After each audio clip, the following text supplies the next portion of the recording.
கர்த்தருடைய பரிசுத்த நாமத்துக்கு மகிமை உண்டாவதாக. Glory be to the holy name of the Lord. இந்த ஆசீர்வதிக்கப்பட்ட மூன்றாம் நாள் மாலை வேளையில் உங்களை சந்திப்பதில் கிறிஸ்துவுக்குள் மகிழ்ச்சி அடைகிறோம். We are glad to meet all of you in this blessed evening on the third day's meeting. இன்றைய நம்முடைய கவனத்திற்கு 2 தீமோத்தேயு 3 அதிகாரம் முதல் 5 வசனங்களை ஒரு விசை நாம் வாசிக்க கேட்கலாம். For our meditation this evening, let us turn to the second epistle to Timothy, 3rd chapter, and read the first 5 verses. மேலும் கடைசி நாட்களில் கொடிய காலங்கள் வரும் என்று அறிவாயாக.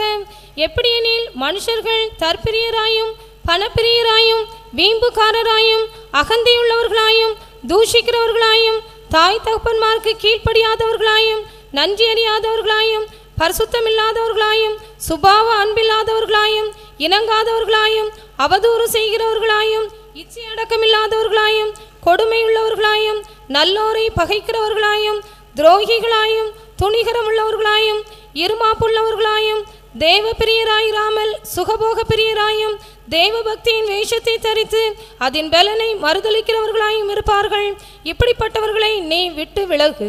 Perilous time shall come, for men shall be lovers of their own selves, covetous, boasters, proud, blasphemers, disobedient to parents, unthankful, unholy, without natural affection, truce breakers, false accusers, incontinent, fierce, despisers of those that are good, traitors, heady, high-minded, lovers of pleasures more than lovers of God, having a form of godliness but denying the power thereof. From such turn away. கர்த்தருடைய பரிசுத்த நாமத்துக்கு மகிமை உண்டாவதாக. Glory be to the holy name of the Lord. இங்கே எழுப்புதலுக்கு தடையான 20 காரியங்கள் சொல்லப்பட்டிருக்கிறது. Here 20 things which hinder the revival are mentioned. கடைசி நாட்கள் என்பது சபையை தேவன் ஆயத்தப்படுத்தக்கூடிய காலங்கள். The last days are the time in which the Lord is preparing the church. ஏனென்றால் கடைசி காலங்களிலே பின்மாரி காலத்து மழை சபையிலே பொழியும் என்று அங்கே வேதத்திலே அறிவுறுத்தப்பட்டிருக்கிறது. In the scriptures it is intoned that in the last days the last rain, the latter rain will pour down. அதே நேரத்திலே அந்த பின்மாரி காலத்து மழைக்காக ஒரு மனிதன் இல்லாவிட்டால் ஒரு சபை வேண்டிக் கொள்ள வேண்டும் என்றும் வேதம் தெளிவாக சுட்டிக்காட்டுகிறது. And the Bible also points out that the church has to pray for the rain of the latter days. நாம் கொஞ்ச நேரத்துக்கு முன்பாக கேட்டது போல நாம் 11ஆம் மணி நேரத்தில் இல்ல, நான் அதையும் தாண்டி கடைசி நிமிடங்களிலே நாம் வந்து கொண்டிருக்கிறோம். As we heard during the meditation, we are not come into just the 11th hour, we have come in the last minutes of the 11th hour. அந்த கடைசி காலங்களிலே இந்த பூமியில் உள்ள ஜனங்கள் எப்படி இருப்பார்கள் என்று வேதம் தெளிவாக சுட்டிக்காட்டுகிறது. The Bible points us clearly how shall be the people in those last days. இது வெளியிலே உள்ள ஜனங்களுக்கு மாத்திரமல்ல, சபைக்குள்ளே இருக்கிற ஜனங்களும் கூட இப்படிப்பட்ட சுபாவங்களிலே தாக்கப்பட்டிருக்கிறார்கள் என்றுதான் அங்கே அந்த கடைசி 4ஆம் வசனத்திலே நாம் பார்க்க முடியும். In the 4th verse we see that not only the people in the world outside, even the people in the church have been affected by these things. 5ஆம் வசனத்திலே பார்க்கும் பொழுது ஒரு கூட்டம் ஜனங்கள் தேவ பக்தியின் வேஷத்தை தரித்துக் கொள்வார்கள், ஆனால் அதனுடைய பலனை அவர்கள் மறுதலிப்பார்கள் என்று வேதம் சொல்லுகிறது. In the 5th verse the Bible says one group of people will have the form of godliness but they will deny the power thereof. அருமையானவர்களே, இந்த வசனத்தை நீங்கள் வாசிக்கும் பொழுது இவைகளில் எவைகளிலே நீங்கள் குற்றவாளிகள் இல்லாவிட்டால் எவைகளிலே நீங்கள் குறை உள்ளவர்கள், எவைகளிலே உங்களுடைய இருதயம் குத்தப்படுகிறது என்பதை நீங்கள் சிந்தித்து பார்க்க வேண்டிய நேரம் இதுதான். This is the time in which you have to find out and consider in what are all the things you are found wanting, or in what are all the things you are being blamed. இந்த 20 காரியங்களும் ஒரு சபையை விட்டு, ஒரு ஊழியனை விட்டு, இல்லாவிட்டால் ஒரு அபிஷேகம் பெற்ற சரீரமாகிய சபையிலே இணைக்கப்பட்ட ஒரு மனிதனை விட்டு விலகும் பொழுது அவன் தானாகவே பரிசுத்த ஆவியின் எழுப்புதலுக்குள்ளே இழுத்துக்கப்படுகிறான். When these 20 things are removed from a servant of God or the church or an anointed person of God, automatically he is brought within this revival. ஒருவேளை நீங்கள் ரட்சிக்கப்பட்ட ஒரு ஆவிக்குரிய தன்மைக்குள்ளே கடந்து போயிருக்கலாம். Probably you might have been saved and brought into your spiritual life. கிருபையின் ஆவி உங்கள் மேல் அனுப்பப்பட்டிருக்கலாம். The spirit of grace might have been sent upon you. ஆனால் இந்த கடைசி கால எழுப்புதலுக்கு தடையாக நீங்கள் இருக்கிற சபைகளிலே நீங்கள் ஒரு காரணர்களாக இருக்கிறீர்களா? In the church where you are attending, in these last days, are you the cause for hindering the revival? ஒரு தேவனுடைய மனிதன் என்று சொல்லுகிறவன் எழுப்புதலுக்கு காரணனாக இருக்க வேண்டுமே தவிர எழுப்புதலுக்கு தடையாக அவன் ஒரு காரணனாக இருக்கக்கூடாது. A man of God should always a cause for bringing the revival in the church. He should never hinder the revival on the church. நாம் வேதத்திலே பார்க்கும் பொழுது பல மனிதர்கள் ஆவிக்குரிய ஊழியங்களுக்கு தடையாக இருந்ததை நாம் விளங்கிக் கொள்ள முடியும். From the scriptures we can see a lot of people who have been the hinderers to the progress of the spiritual life. ஒரு ஆகான் ஒரு பெரிய யுத்தத்தினுடைய தோல்விக்கு அவன் காரணமாக அமைந்தான். One Achan was the reason for a great failure in a battle. அவன் ஒரு கொலை செய்யவில்லை. He did not murder. இல்லாவிட்டால் விபச்சாரம் செய்யவில்லை. He did not commit adultery. தேவனுடைய வார்த்தையை மீறி சில பொருட்களை அவன் எடுத்துக்கொண்டான். அதுதான் அவன் செய்த மிகப்பெரிய பாவமாக தேவன் எண்ணினார். He transgressed the word of God and he lusted after certain things and took him for himself. That is considered as a great sin by God. அது ஒருவேளை அவனுக்கு தவறாக தென்படவில்லை, ஆனால் தேவனுடைய பார்வையிலே அது ஒரு பெரும் குற்றமாக எண்ணப்பட்டது. It did not appear as wrong in his sight, but in the sight of God it is considered as a great sin. ஆனபடியால் தான் அவனுடைய கோத்திரம், அவனுடைய வம்சம், அவனுடைய தகப்பன் வீடு இவைகள் சீட்டு போட்டு அது பார்த்து கொண்டே வரும் பொழுது அவன் உணர்வற்றவனாய் இருந்தான். காரணம் இது ஒரு தவறா என்கிற ஒரு போராட்டம் அவனுக்குள்ளே எழும்பிக் கொண்டே இருந்தது. Because this man was having a struggle within himself.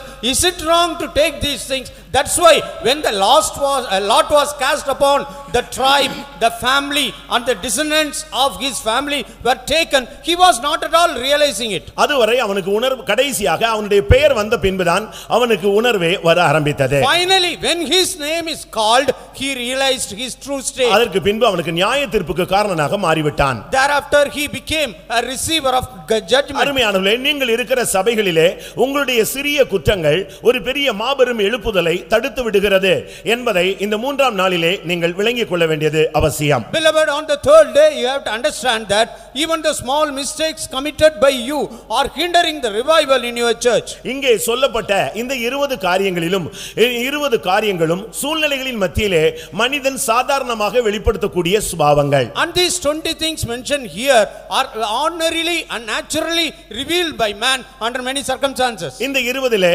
ஒன்றுமே இல்லை என்று நீங்கள் சொன்னால் நீங்கள் பாக்கியவான்கள். If you say that nothing of these 20 are found in me, you are truly a blessed person. ஒருவேளை இப்பொழுது இல்லாமல் இருக்கலாம், கடந்த காலங்களிலே இவைகளிலே நீங்கள் சிக்கி இருக்கலாம். Probably now you may not be having these, but in the past you might have been caught by any of these. எப்படியோ நாம் இருக்கிற சபைகளின் எழுப்புதலுக்கு ஒரு தடையாகவே, நாம் ஒரு முட்டுக்கட்டையாகவே இருந்து வருகிறோம் என்பதை நாம் விளங்கிக் கொள்ள வேண்டியது அவசியம். And we have to understand that somehow we have been the hurdle and the stumbling block for the revival in our church. நான் இந்த 20 காரியங்களுக்குள்ளே இப்பொழுது போக விரும்பவில்லை. I don't want to go into these 20 things now. இதிலே சில காரியங்களை நாம் விளங்கிக் கொள்ள வேண்டியது அவசியமாக இருக்கிறது. It is necessary for us to understand certain of these things. இதிலே முதலாவது, மனுஷர்கள் தற்பிரியராக மாறுவார்கள்.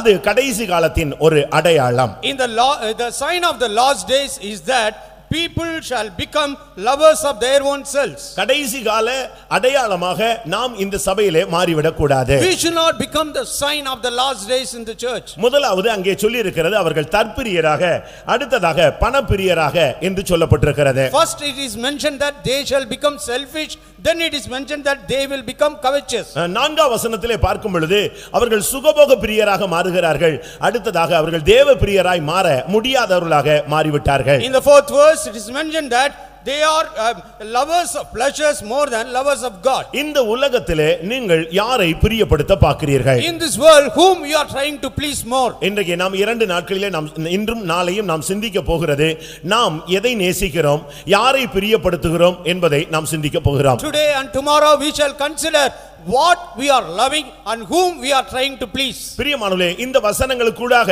நாம் கடந்து போகும் பொழுது இந்த வசனங்கள் கடைசியாக நம்மையே திரும்பி குற்றம் சாட்டுவது போல அமைந்து விடுகிறது. Beloved, when we go through these verses, it appears that the word will turn and accuse us now. இன்றைக்கு அநேகர் வேத வசனங்களை தங்களுக்காக எடுத்துக்கொள்வது இல்லை. Today many people are not taking the word of God for themselves. ஒரு சகோதரன் எப்பொழுது பார்த்தாலும் எந்த ஒரு வசனம் கேட்டாலும் எந்த ஒரு பிரசங்கம் கேட்டாலும் ரேடியோவிலே இல்லாவிட்டால் ஏதாவது ஒரு மெசேஜ் கேட்டாலும் உடனடியாக தன்னுடைய மனைவியை கூப்பிட்டு நன்றாக கேள் என்று சொல்வாராம். I have one brother, whenever he hears a message in radio or in any other media, immediately he will call his wife and tell her, you listen.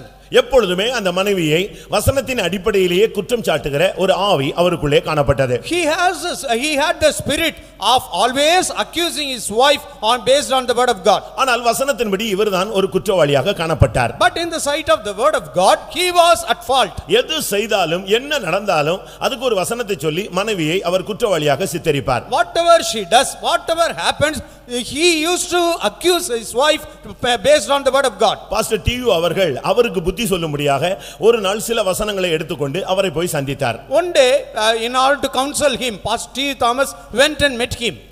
அப்பொழுது அவருடைய வீட்டில் அவரும் அவர் மனைவியும் இருந்தார்கள். At that time, that brother and his wife were there in the house. இவர் போய் கொஞ்ச நேரம் அந்த வீட்டில் உட்கார்ந்து ரெண்டு பேருக்கும் பொதுவாக வசனங்களை சொல்லுகிறது போல சொல்லிக்கொண்டே வந்தார். For a while, Pastor T. Thomas was preaching the word of God generally for both of them. இவர் தலையை ஆட்டிக்கொண்டு கேட்டுக்கொண்டே இருந்தார். And this person was nodding his head and hearing the word. அதனால பாஸ்டர் டியூ அவர்களும் ரொம்ப இன்ட்ரெஸ்டாக அவருக்கு கொஞ்சம் தலையில ஏறுகிறது போல இருக்கிறது என்று சொல்லி அவரும் இன்ட்ரெஸ்டாக சொல்லிக்கொண்டே இருந்தார். And Pastor T. Thomas, on watching this, he also thought that he is receiving the word of God well, and he started to give more. சரி, இவருக்குள்ள ஒரு பெரிய மாற்றம் உண்டாகி விட்டது என்று போல அவர் நிறுத்த ஆரம்பித்தார். And he started to stop telling them because some change has occurred in him. இவர் நிறுத்தின உடனே அவர் தொடங்கி விட்டார். மனைவியை பார்த்து, இவ்வளவு நேரம் பாஸ்டருக்கு சொன்னதெல்லாம் நீ கேட்டாயா? எல்லாம் உனக்காக தான் இவ்வளவு கஷ்டப்பட்டு வந்து சொல்லிக் கொண்டிருக்கிறார்னு சொன்னார். After pastor stopped his words, immediately the husband said, have you heard all what pastor had said? It has been said only for you. பாருங்க, இப்படி தான் இன்னைக்கு अनेகர் வசனங்களை இன்னொரு நபருக்காக திருப்பி விடுகிறார்கள். In this way many people take the word of God and turn it against others. நான் ஒரு இடத்துல பிரசங்கம் பண்ணி கொண்டிருந்தேன். I was preaching in a particular place. திடீரென்று ஒரு குறிக்கப்பட்ட நபரை தொடுகிறது போல ஒரு சப்ஜெக்ட் போய் கொண்டே இருந்தது. And the subject was going as though to touch a particular person. அது ஒரு இன்னொரு ஆளுக்கு கொஞ்சம் புரிந்திருக்கும் என்று நினைக்கிறேன். And the other person would have understood that. திடீரென்று அவர் கூட்டத்திலேயே அங்கிருந்து எனக்கு கண்ணை காண்பித்தார். அவருக்காக தானே என்று கேட்டார். And with his eyes he was asking in the meeting, are you preaching for that person? இன்றைக்கு अनेகர் இந்த வேத வசனங்களை தங்களுக்காக எடுத்துக்கொள்ளாமல் மற்றவர்களுக்காகவே மற்றவர்களை திருத்தத்தான் அவர்கள் முயற்சி எடுக்கிறார்கள். இதுவே எழுப்புதலுக்கு ஒரு பெரிய தடை. Today many people are not taking the word of God for themselves, but they are using it to blame others. It is a hindrance for the revival. இன்றைக்கு நீங்கள் யாரை பிரியப்படுத்துகிறீர்கள்? Today whom you are trying to please? இந்த இரண்டு நாளும் இப்படிப்பட்ட வசனங்களை நாம் சிந்திக்க ஆரம்பிக்கலாம். Today and tomorrow we will consider such verses. வேத வசனம் என்பது ஒரு கண்ணாடி. The word of God is a mirror. அப்படிதான் எபிரேயர்ல நாம் வாசிக்கிறோம். We read so in the epistle to Hebrews. அது ஒரு கண்ணாடி. It is a mirror. அதற்கு முன்பாக நீ போய் நின்றால் உன்னுடைய நீ என்ன செய்திருக்கிறாயோ என்ன நிலவரத்தில் இருக்கிறாயோ அது அப்படியே தென்பட ஆரம்பிக்கும். If you go and stand before it, whatever is your true state will be reflected there. உலக பிரகாரமான கண்ணாடியிலே இந்த முன் தோற்றம் மாத்திரமே தென்பட ஆரம்பிக்கிறது. In the worldly mirror you can see our outward appearance. ஆனால் ஆவிக்குரிய அந்த வசனமாகிய கண்ணாடிக்கு முன்பாக நிற்கும் பொழுது அகத்தில் உள்ளதான தன்மையும் கூட தெளிவாக தென்பட ஆரம்பிக்கிறது. But when you stand before the word of God, which is a spiritual mirror, your inner state will also be revealed there. நான் ஏன் இந்த சப்ஜெக்ட்டை எடுத்துக்கொண்டு பிரசங்கம் பண்ணும்படியாக ஏவப்பட்டேன்? I was inspired to speak about this topic. எத்தனையோ மாதங்களுக்கு முன்பாக இந்த கூட்டத்தை குறித்து எனக்கு சொன்ன உடனே பிரியர்களை குறித்து அவர்கள் எதை நேசிக்கிறார்கள் என்பதை குறித்து நீ பேசு என்று ஏற்கனவே எனக்கு பல மாதங்களுக்கு முன்பாக ஆண்டவர் சொல்லிவிட்டார். Some months back when I was told about these revival meetings, the Lord had told me to preach about the lovers of many things. இந்த கடைசி காலங்களிலே நீங்கள் எதை நேசிக்கிறீர்கள்? In these last days what do you love? இந்த கடைசி காலங்களிலே நீங்கள் யாரை நேசிக்கிறீர்கள்? In these last days whom we are trying to please? அதிகமாய் யாரை நேசிக்கிறீர்கள்? Whom do you love more? இன்றைக்கு இயேசு வந்து அன்றைக்கு பேதுருவிடத்திலே கடற்கரையிலே கேட்ட கேள்வியை நம்மிலே கேட்டால் நம்மில் எத்தனை பேர் கைகளை உயர்த்த இயலும்? If Jesus comes and asks the question, and which he asked on the seashore unto Peter, how many of us can raise our hands? யோவான் எழுதின சுவிசேஷம் 21ஆம் வசனத்தை 21ஆம் அதிகாரத்தை பார்க்கும் பொழுது When you turn to John's Gospel 21st chapter, 15ஆம் வசனத்திலே இயேசு ஒரு கேள்வியை கேட்டார். in the 15th verse Jesus is asking a question. இவர்களிலும் அதிகமாய் நீ என்னை நேசிக்கிறாயா? Do you love me more than these? வசனத்தை பார்க்காதீங்க, என்னைய பாருங்கள். You look unto me. இவர்களிலும் அதிகமாய் என்னிடத்தில் அன்பு கூறுகிறாயா என்று இயேசு இப்பொழுது இந்த கூட்டத்திலே கேட்கிறார். In this meeting Jesus is asking, do you love me more than all these? இங்க உள்ள ஊழியர்களை காட்டிலும், இங்குள்ள விசுவாசிகளை காட்டிலும், இங்குள்ள சகோதரர்களை காட்டிலும், எல்லாரை காட்டிலும் நான் அதிகமாக இயேசுவை நேசிக்கிறேன்னு சொல்றவங்க கைகளை உயர்த்தி ஒரு அல்லேலூயா சொல்லுங்க. The people who say, ஓரளவு புரிந்திருக்கிறது. probably you would have understood to some extent. ஆனா எதிர்பார்த்த அந்த சரியான விளக்கம் இன்னும் உங்களுக்கு ஒரு சிலருக்கு ரீச் பண்ணலன்னு நான் நினைக்கிறேன். But I think many of you have not received the proper explanation. இங்கே உங்க மனைவி இருக்கலாம், probably your wife may be here, உங்க புருஷன் இருக்கலாம், your husband may be here, பல ஊழியர்கள் பலதரப்பட்ட ஆவிக்குரிய தன்மைகள் உள்ளவர் இருக்கலாம், many servants of God, people of many spiritual standards. இவர்கள் எல்லாரை காட்டிலும் என் இயேசுவை நான் அதிகமா நேசிக்கிறேன்னு சொல்றவங்க கரங்களை உயர்த்தி அல்லேலூயா சொல்லுங்க. Hallelujah. இன்னையிலிருந்து நீங்கள் இதை கீப் அப் பண்ண வேண்டியது அவசியம். It is necessary for you to maintain this from hereafter. அப்படியானால் உங்களுடைய ஊழியம் சிறப்பாக அமையும், உங்களுடைய வாழ்க்கையும் சிறப்பாக அமையும், சபையும் சிறப்பாக அமையும். If so, your ministry will be an excellent one, then your life will also be an excellent one, and your church will also be an exemplary one. ரட்சிப்பின் நேரத்திலே நாம் ஆண்டவரை அதிகமாக பிரியப்படுத்துகிறோம், அதிகமாக நேசிக்கிறோம். At the time of salvation we love our God more, we please our God more. அன்னைக்கு நமக்கு தாய் தகப்பனை விட இயேசுவின் அன்பு பெரிதாக தென்படுகிறது. On that day we consider the love of God more than the love of our parents. அன்றைக்கு நம்முடைய மனைவியினுடைய அன்பை காட்டிலும், புருஷனுடைய அன்பை காட்டிலும், நாம் பெற்ற பிள்ளைகள் இல்லாவிட்டால் நம்மை பெற்ற பெற்றோர்கள் இவர்களுடைய அன்பை காட்டிலும் இயேசுவின் கல்வாரி அன்பு நம்மை அதிகமாக இழுக்கிறது, நாம் அதை அதிகமாக நேசிக்கிறோம். On that day the love of Calvary was drawing us more than with the love we have upon our wife or our husband or the children we have begotten, and we love and please our God more. அதுதான் சரியான ஒரு அனுபவம் பிரியமானவர்களே. Beloved, that is the proper experience. என்னை காட்டிலும் மற்ற எதையும் அதிகமாக நேசிக்கிறவன் எனக்கு பாத்திரன் அல்ல என்று இயேசு சொன்னார். He that loveth anything else more than me is not worthy of me, says Jesus. இது ஒரு ஊழியனுக்கு சொல்லப்பட்ட வார்த்தை அல்ல.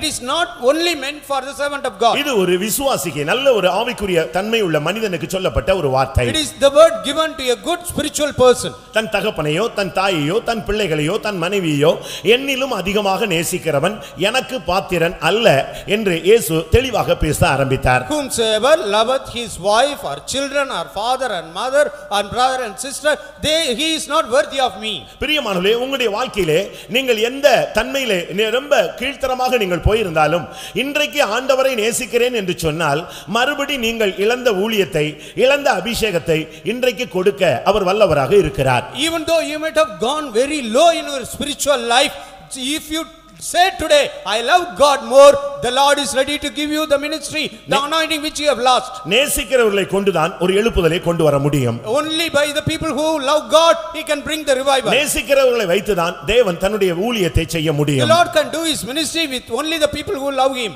தன்னை பிரியப்படுத்துகிற ஜனங்களை வைத்துதான் கர்த்தர் மகத்தான கிரியைகளை செய்ய இயலும். God can do marvelous works with the people who love him. இவர்கள் எல்லாரிலும் என்னை அதிகமாக நேசிக்கிறாயா என்ற கேள்விக்கு பேதுரு பதில் சொன்ன பொழுது அவன் பின்மாறி போன ஒரு மனிதன், ஆனால் அவன் நேசிக்கிறேன் என்று சொன்ன பொழுது அந்த பின்மாற்றம் மாற்றப்பட்டு அவனுக்கு ஊழியத்தை மறுபடி அவனுடைய கரங்களிலே தெய்வம் கொடுத்தார். Peter was a backslidden person when the question was asked unto him, but when he answered, yes, I love thee more, the ministry was given unto him again, and the backsliding state was changed from him. அன்பின் அடிப்படையில் தான் கர்த்தருடைய ஊழியம் உங்களுடைய கரங்களிலே கொடுக்கப்படுகிறது. நேசிக்கிறவர்கள் மூலமாக தான் ஒரு எழுப்புதலை சபைக்குள்ளே பற்ற வைக்க முடியும். The ministry is given to you based on the love of God, and through the people who love God only the revival can be kindled in the church. ஆனால் இன்றைய தற்போதைய நிலவரம் என்ன தெரியுமா?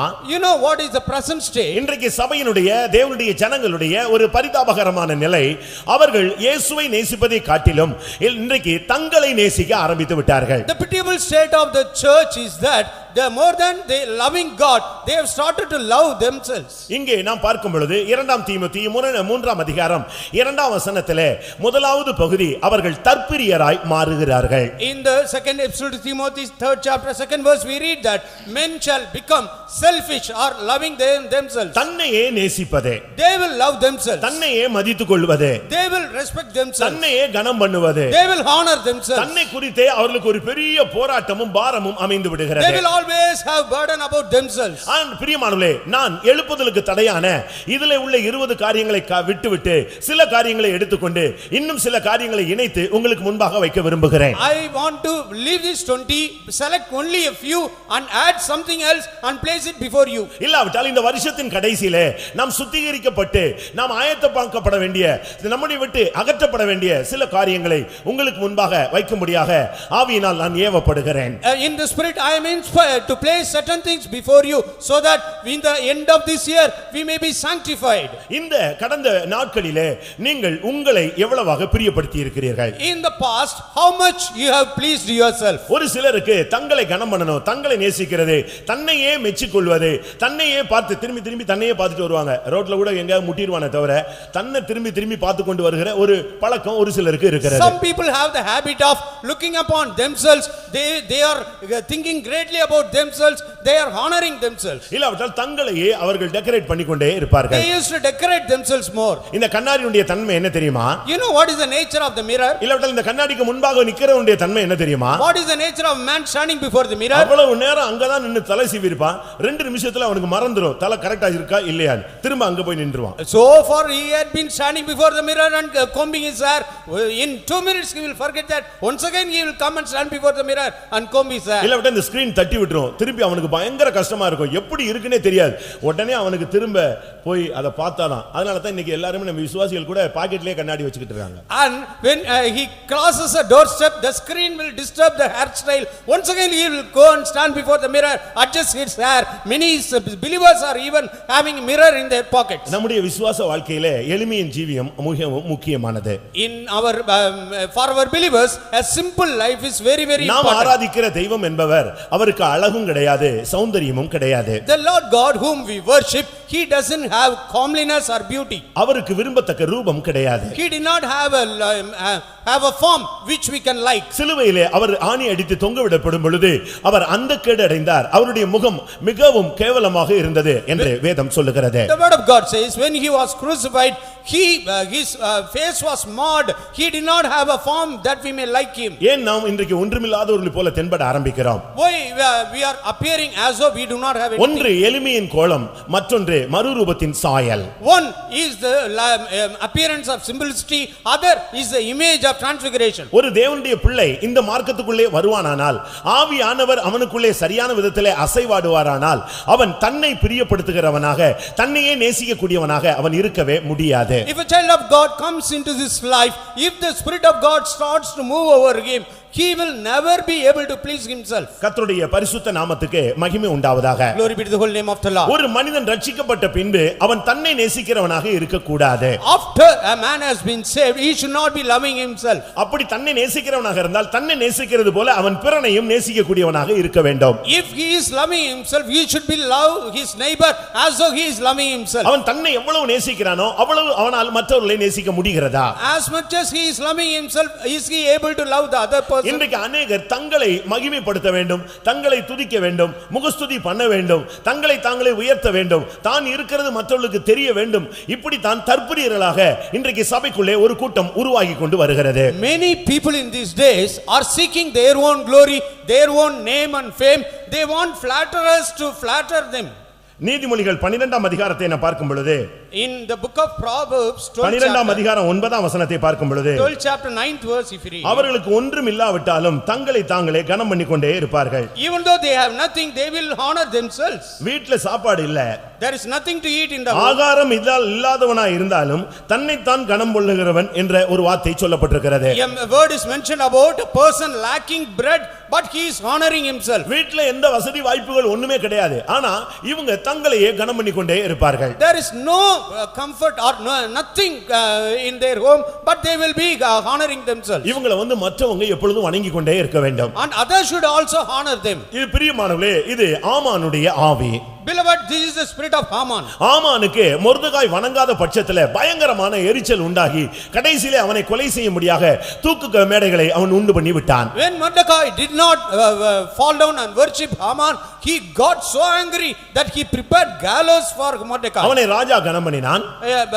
Even the king honored அரண்மனையில் உள்ள மற்றவர்கள் கனம் பண்ணினார்கள். all the people in the palace honored Haman. ஆனா அவனுக்கு எல்லா மகிமையும் கொடுக்கப்பட்டிருந்தது. All glory was given to him. அவனுக்கு எல்லா விதமான மேன்மையும் இருந்தது. He had everything better. ஆனா அவன் சொல்லுகிறான், இந்த மொர்தெகாய் விஷயத்துல அவன் என்னை வணங்காத பட்சத்துல எனக்கு இதெல்லாம் ஒண்ணுமே கிடையாது, அவன் என்னை மதிக்கல. இதுதான் அவனுக்கு ஒரு பெரிய போராட்டமாக இருந்தது. அவனுடைய வாழ்வின் முடிவாகவும் அதுவாகவே இருந்தது. And he said, unless this Mordecai worships and reveres me, nothing else is my thing to me. And finally that became his end of life. 2 கொரிந்தியர் 10 அதிகாரம் 12 வசனத்தை பார்க்கும் பொழுது அங்கே தங்களை தாங்களே மெச்சிக் கொள்ளுகிற ஒரு கூட்டம் சொல்லப்பட்டிருக்கிறது. 2 Corinthians 10 chapter 12th verse, it is mentioned about a group of people who honor themselves. அவர்கள் தங்களை தாங்களே மெச்சிக் கொள்ளுகிற ஒரு சிலர். And they honor themselves. தங்களை தாங்களே ஒப்பிட்டுக் கொள்வார்கள். They will compare themselves. தங்களை கொண்டு தங்களை அளந்து கொள்வார்கள். They will measure themselves. இவர்களை குறித்து வேதம் சொல்லுகிறது, இவர்கள் புத்திமான்கள் அல்ல என்று சொல்லி இருக்கிறது. They are not wise, it is said. அருமையானவர்களே, உங்களுக்குள்ளேயே நீங்கள் என்ன யோசித்துக் கொண்டிருக்கிறீர்கள்? What are you thinking within yourself? ஒரு மனிதனுக்கு கொஞ்சம் அன்றைக்கு அந்த வருஷத்திலே அவனுக்கு விளைச்சல் அதிகமாக இருந்தது. To a man on that year he had a better yield from his fields. அவன் தன்னுடைய ஆத்துமாவோடு பேச ஆரம்பித்தான். He started to speak with his soul. என் ஆத்துமாவே, நீ புசித்து குடித்து நீ சந்தோஷமாய் இரு. Oh my soul, eat and drink and be merry. என்று தனக்குள்ளேயே அவன் சொல்லிக் கொண்டான். He started to say within himself. அருமையானவர்களே, உங்களில் எத்தனை பேர் உங்களை மாத்திரமே நேசிக்கிறீர்கள்? Beloved, how many of you are loving yourself only? ஒரு சிலர்லாம் பாருங்க, தாங்க பாட்டுக்கு சாப்பிட்டுட்டு போயிட்டே இருப்பாங்க. தங்களுடைய பிள்ளைகள் சாப்பிட்டாங்களா, மனைவி சாப்பிட்டாளா, குடும்பத்துல மத்தவங்க எப்படி இருக்காங்க, எந்த இதுல தங்களை மட்டும் அவங்க ரொம்ப கவனமா பார்த்துக்கொண்டே இருப்பாங்க. Some people, they will have their own food and go away. They will not mind whether the wife has eaten or children have eaten. They will think about themselves. நீங்க குடும்பத்தில் இருக்கிற விசுவாசிகள் ரொம்ப ஞானம் உள்ளவர்களாக, தெய்வீகம் உள்ளவர்களாக, ஒரு பரந்த மனப்பான்மை உள்ளவர்களாக நீங்கள் மாற வேண்டியது அவசியம். Your believers having families, you should be broad minded, you should be divine, you should be wise. ஏசாயா 56 அதிகாரம் 11 வசனத்தை நாம் பார்க்கும் பொழுது, in Isaiah 56 chapter 11th verse, அங்கே ஒரு கூட்டத்தார் இருக்கிறார்கள், தங்களுடைய தற்பொழிவை அவர்கள் நாடிக்கொண்டே இருக்கிறார்கள். And they will desire flattery. It is mentioned about a group of அவர்கள் தன் வழியையும் அவனவன் தன் மூலையிலிருந்து தன் பொலிவையும் அவன் நோக்கிக் கொண்டே இருக்கிறான். And look, they look to their own way, everyone for his gain, everyone for his own way from his quarter. அவர்களுக்கு தங்களை புகழ வேண்டும், மற்றவர்கள் தங்களை வணங்க வேண்டும். And they want others to praise them and they flatter them. அருமையானவர்களே, உங்களில் எத்தனை பேருக்கு இப்படிப்பட்ட சுபாவம் இருக்கிறது? How many of you have such a nature in you? உங்களை நீங்கள் எத்தனை பேர் ரொம்ப பிரியப்படுத்தி வாழ்ந்து கொண்டே வருகிறீர்கள்? How many of you are pleasing yourself in your life? அவங்க பாருங்க, தங்களை பிரியப்படுத்துறதுக்காக, தங்களை நேசிக்கிறதுக்காக அவங்க என்னென்ன செய்யணுமோ எல்லாமே செய்ய ஆரம்பிப்பாங்க. And they will start to do all things that others may praise them and honor them. தங்களுக்குள்ளேயே பேசிக்கொள்வாங்க. They will speak within themselves. தங்களுக்குள்ளேயே சிரிச்சுக்குவாங்க. They will smile within themselves. அவங்களே கண்ணாடிக்கு முன்னால் நின்னு தங்களே பார்த்து சிரிச்சா எப்படி இருக்கும்லாம் யோசிச்சு கொள்வாங்க. And they will think that if they stand before the mirror and smile, how they பிரியமானவர்களே, நடிப்பு வாழ்க்கை அல்ல, நிஜம்தான் வாழ்க்கை. Beloved, acting is not the true life, it is the true life which he can live. கடைசி காலம் உனக்குள்ளே, அந்த கொடிய காலங்கள் உனக்குள் வந்திருக்கிறதுடைய முதல் அடையாளம், நீ தற்பிரியனாய் மாறுவாய்.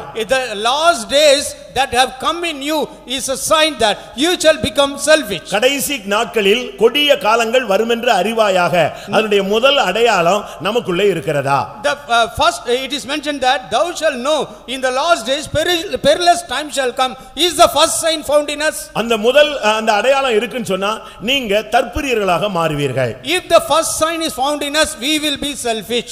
உங்களை நீங்களே புகழ்படுத்திக் கொண்டே இருப்பீர்கள். We will be exalting ourselves. உங்களை மற்றவர்கள் மகிமைப்படுத்த வேண்டும் என்று நீங்கள் விரும்புவீர்கள். We will expect others to praise and glorify us. மற்றவர்கள் உங்களை உயர்த்த வேண்டும் என்று நீங்கள் எதிர்பார்ப்பீர்கள். And we will expect others to exalt us and பிரியமானவர்களே, இதெல்லாம் அரசியல்வாதிகளுடைய குணங்கள். Beloved, this is the nature of the politician. ஆனா நீ சபைக்குள்ள வந்துட்ட பிறகு உன்னை மற்றவங்க மகிமைப்படுத்தணும்ல, நீங்களே ஒருவரை ஒருவர் தங்களிலும் மேன்மையுள்ளவர்களாக எண்ணிக்கொண்டு ஒருவரை ஒருவர் கனம் பண்ண நீங்கள் முந்திக் கொள்ள வேண்டியது அவசியம். You have come into the church, you should not seek glory from others. You should be the first to honor others. இன்றைக்கு எத்தனை பேர் உங்களை நீங்கள் வெறுத்து கர்த்தரை மாத்திரம் மகிமைப்படுத்தி மற்றவர்களை கனம் பண்ண விரும்புகிறீர்கள்? Today how many of you hate yourself and honor others and glorify God alone? உங்களில் எத்தனை பேருக்கு தற்பெரியருடைய ஆவி இருக்கிறது? How many of you have the selfish spirit in you? நான் உங்களை கை வைத்து சொல்லி நான் உங்களை குற்றவாளிகளாக மாற்ற விருப்பப்படுகிறதில்லை. I don't want to accuse you by asking you to raise your hands. ஆனா கேட்கும்போதே உனக்கு உள்ள ஹார்ட்ல ஒரு பஞ்சிங் உண்டாயிட்டே இருக்கும், நம்மள தான் பேசுறாரு அப்படினு சொல்லி. When you are hearing the word, you should be punched in your heart. Yes, the Lord is speaking to me. நல்லவேளை நான் திருச்சியில இல்லை. It is better that I am not in Trichy. இருந்தேன்னா கரெக்ட்டா எனக்கா தான் அவர் பேசுறாரு, நீங்க உடனே துக்கப்பட ஆரம்பிச்சிடுவீங்க. If I had been here, you would be grieved. He is speaking only about me. முதலாவது இந்த கொடிய காலத்தினுடைய அடையாளம் உனக்குள் வந்திருக்கிறதா? Has a sign of the perilous times come in your life? உனக்குள்ளே அந்த தற்பெரியனுடைய ஆவி வந்துவிட்டதா? Has the spirit of the lovers of their own self has come in you? இரண்டாம் ராஜாக்கள்ல 9ஆம் அதிகாரத்திலே யெசபேலை குறித்து வேதம் சொல்லுகிறது. Second book of Kings 9th chapter, the Bible says about Jezebel. அவளுடைய புருஷன் மரித்து போய்விட்டான். His husband has died. ஆனாலும் கூட இவள் கண்களுக்கு மையிட்டுக் கொண்டு சிங்காரித்துக் கொண்டு அங்கே ஜன்னல் வழியாக எட்டி பார்த்துக் கொண்டிருந்தாள் என்று வேதம் சொல்லுகிறது. And the Bible says she had adorned herself and she was looking through the window. இன்றைக்கு யெசபேலுடைய ஆவி சில சபைகளுக்குள்ளே வந்ததாக வெளிப்படுத்தல் 3ஆம் அதிகாரத்திலே நாம் பார்க்க முடியும். The spirit of Jezebel has come into the church. It is so mentioned in the book of Revelation 3rd chapter. இன்றைக்கும் கூட அந்த ஆவிகள் சபைகளோடு போராடி கொண்டே இருக்கிறது. Even today such spirits are striving against the church. கர்த்தருடைய பரிசுத்த நாமத்துக்கு மகிமை உண்டாவதாக. Glory be to the holy name of the Lord. வெளிப்படுத்தல் 2ஆம் அதிகாரம் 20ஆம் வசனத்திலே நாம் இதை பார்க்க முடியும். Book of Revelation 2nd chapter 20th verse we can read about. அருமையானவர்களே, நம்முடைய சபைகளிலே இந்த தற்பெரியனுடைய ஆவி, இந்த யெசபேலுடைய ஆவி உள்ளே நுழைய நாம் அனுமதிக்க கூடாது. We should not permit the spirit of Jezebel, spirit of lovers of their own self should enter in our church. இன்றைக்கு நாம் பல விதங்களிலே தற்பெரியர்களாக மாறிக்கொண்டே வருகிறோம். Today in many ways we are becoming the lovers of our own. இன்றைக்கு எத்தனை பேர் இப்படிப்பட்ட ஆவியிலே தாக்கப்பட்டிருக்கிறீர்கள்? How many of you have been affected with this spirit today? அவங்களை பார்த்தாலே நீங்க கண்டுபிடிக்கலாம். You can easily find them out. அவங்க நடந்து போகும்போதே நீங்க பார்க்கலாம். When they walk you can find. அவங்களுக்கு நீங்க கனம் பண்ணாம இருங்க, அவங்க முகம் போற போக்கை நீங்கள் கண்டுபிடிக்கலாம். If you do not honor them, their face will change. அவங்களுக்கு தன்னை மட்டும் தான் அவங்களுக்கு தெரியும், வேற யாரையும் கண்ணுல தெரியாது. They will look only themselves. Others will not be seen in by them. அவங்க என்ன சாப்பிட்டாங்களா, என்ன ஆச்சு, அவங்க என்ன துக்கப்பட்டானா, வேதனைப்பட்டானா, சஞ்சலப்பட்டானா, தவிச்சானா, அத பத்திலாம் அவங்களுக்கு கவலை இல்ல. அழுதுகிட்டு இருக்காங்களா, இருக்கட்டும், அழுதுகிட்டே இருக்கட்டும்னு போயிட்டே இருப்பாங்க. They will not mind others whether they are in sorrow, in grief, they are in hunger, in poverty. They are not minding that. Let them remain in that state. இதுதான் அன்றைக்கு முதலாம் சாமுவேல்ல நான் பார்க்கும் பொழுது ஒரு பெண்ணுக்குள்ள இருந்த ஒரு ஆவி. That was a spirit in that woman whom we read about in the first book of Samuel. அவதான் அன்னாளை அவள் வேதனைப்படுத்திக் கொண்டே இருந்தாள். And she was grieving Hannah. அவ பாட்டுக்கு வருவா, சாப்பிடுவா, அவ வேலைய பார்த்துட்டே இருப்பா. இவளை எவ்வளவு டார்ச்சர் கொடுக்கணுமோ கொடுத்துட்டு இவளை அழ வச்சிட்டு அவ பாட்டுக்கு அவ வேலைய பார்த்துட்டு போயிட்டே இருப்பா. And she will come eat her food and she will torture Hannah as much as she possible and she would be minding her own work. இவ சாப்பிடாம இருப்பா, அத பத்தி அவளுக்கு பாரமே கிடையாது. And she will not be burdened that Hannah is not eating. தான் பிள்ளைகளுக்கு feet பண்ணுவா, தனக்கு சாப்பிட்டுக்குவா, அவ பாட்டுக்கு அவ வேலைய போவா. காரணம் அவள் தற்பெரியரான ஒரு பெண்ணினாளுடைய ஆவி. She will feed her children, she will eat, she will go away because she was lover of her own self. That is the spirit of Benina. இது கொடிய காலங்களுடைய ஒரு அடையாளம். This is sign of the perilous time. பிரியமானவர்களே, நீங்கள் அபிஷேகம் பெற்றிருக்கலாம், ஆனால் இந்த ஆவியினுடைய போராட்டங்கள் உங்களுக்குள்ளே இருந்து கொண்டே இருக்கலாம். Beloved, you might have been even received the anointing of the Holy Spirit, but the affecting of the Spirit will be in you. இதுதான் முதல் அடையாளம். This is the first sign. உங்களை நீங்களே நேசிப்பது. Loving your own. வேற யாரையும் உங்களால் நேசிக்க முடியாது. You cannot love anybody else. அப்படியானால் நீ இன்றைக்கு இயேசுவை நேசிக்க போகிறாய். If so, how can you love Jesus? நீ இயேசுவை நேசித்தால் தானே உன்னை நம்பி ஒரு ஊழியத்தை உன் கையில் கொடுக்க முடியும். If only you can love Jesus, he can trust you and give you கர்த்தருடைய the ministry. பரிசுத்த நாமத்துக்கு மகிமை உண்டாவதாக. Glory be to the holy name of the Lord. அதே 2 தீமோத்தேயு 3ஆம் அதிகாரத்திலே 2ஆம் வசனத்தில் பார்க்கும் பொழுது In 2 Timothy 3rd chapter 2nd verse, இரண்டாவது சொல்லப்பட்டிருக்கிறது, பணப்பிரியராய் ஒரு கூட்டம் மாறுவார்கள். one group will become covetous. இது கடைசி காலத்தினுடைய இரண்டாவது அடையாளங்கள். This is second sign of the last days. ஒரு தேவனுடைய பிள்ளை என்று சொல்லுகிறவன் பணத்துக்கு அடிமையாக மாறக்கூடாது. A man of God should not become a slave unto money. பிரியமானவர்களே, பணம் எல்லாவற்றுக்கும் உதவும். Money is useful for everything. உலகத்துல சொல்லுவாங்க பணம் பாதாளம் மட்டும் பாயும் என்று சொல்லுவார்கள். In the world they used to say even money will even go to hell. பிரசங்கி 10ஆம் அதிகாரத்தை நாம் பார்க்கும் பொழுது, in the Ecclesiastes 10th chapter 19ஆம் வசனத்திலே பணம் எல்லாவற்றுக்கும் உதவும் என்று சொல்லி in the இருக்கிறார். 19th verse it is mentioned that money is useful for everything. பணம் நமக்கு தேவைதான். Money is required for. ஆனால் பண பிரியர்களாக மாறும் பொழுது நாம் கொடிய காலத்தின் ஒரு அடையாளமாக சபைக்குள்ளே மாறிவிடுகிறோம். But at the same time when we become covetous, we become a sign of the last days in the church. நீங்கள் உலகத்தில் இருந்தால் பரவாயில்லை. It is better it's already if you are in ஆனால் அபிஷேகம் பெற்ற பின்பு ஒரு மனிதன் பணத்தையும் கூட வெறுக்கக்கூடியவனாக அவன் மாற வேண்டும். But after receiving the anointing you should be a person should hate the money also. இந்த பணத்தினுடைய ஆவி என்ன தெரியுமா? You know the nature of the spirit of the money.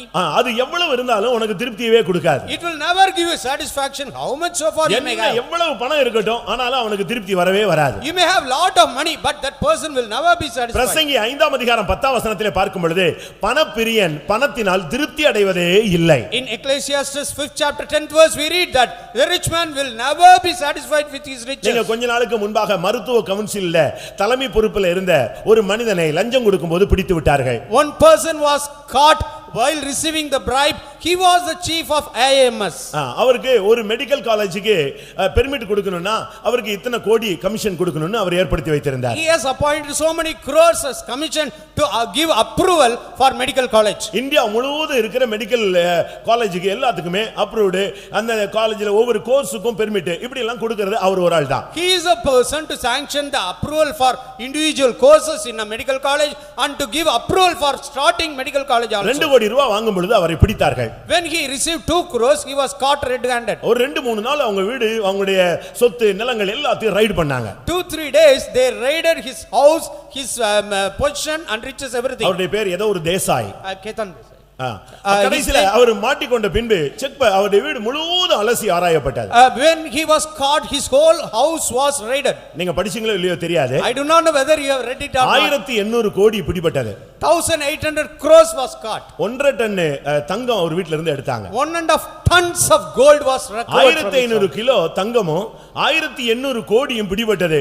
ஆனாலும் அந்த ஆளுக்கு இது போதல போல் இருக்கு, மறுபடியும் 2 கோடி வாங்கி இருக்கிறான். And he had 1800 crores money, 1500 kg of gold, but still he was not satisfied. He received 2 crores more. இங்கே ஜெயமில்லாத விசுவாசிகள் 3 கிராமுக்காக அழுதுகிட்டே இருக்கிறான். And here the believers not having victory over 3 grams they are crying. எப்படியாவது 8 கிராம் கிடைச்சிச்சுனா ஒரு பவுன் ஆயிரும் சொல்லிட்டு அவனும் தலையில நின்னு பார்க்கறான், கிடைக்க மாட்டாங்க. And he is trying to get 8 grams, it will become a sovereign, but they are not getting it. ஆனா அவனுக்கு, அதாவது நான் எதுக்கு சொல்றேன்னா பணப்பிரியன், அவனுக்கு 1800 கோடி ஏற்கனவே லஞ்சம் வாங்கி வச்சிருக்கான்.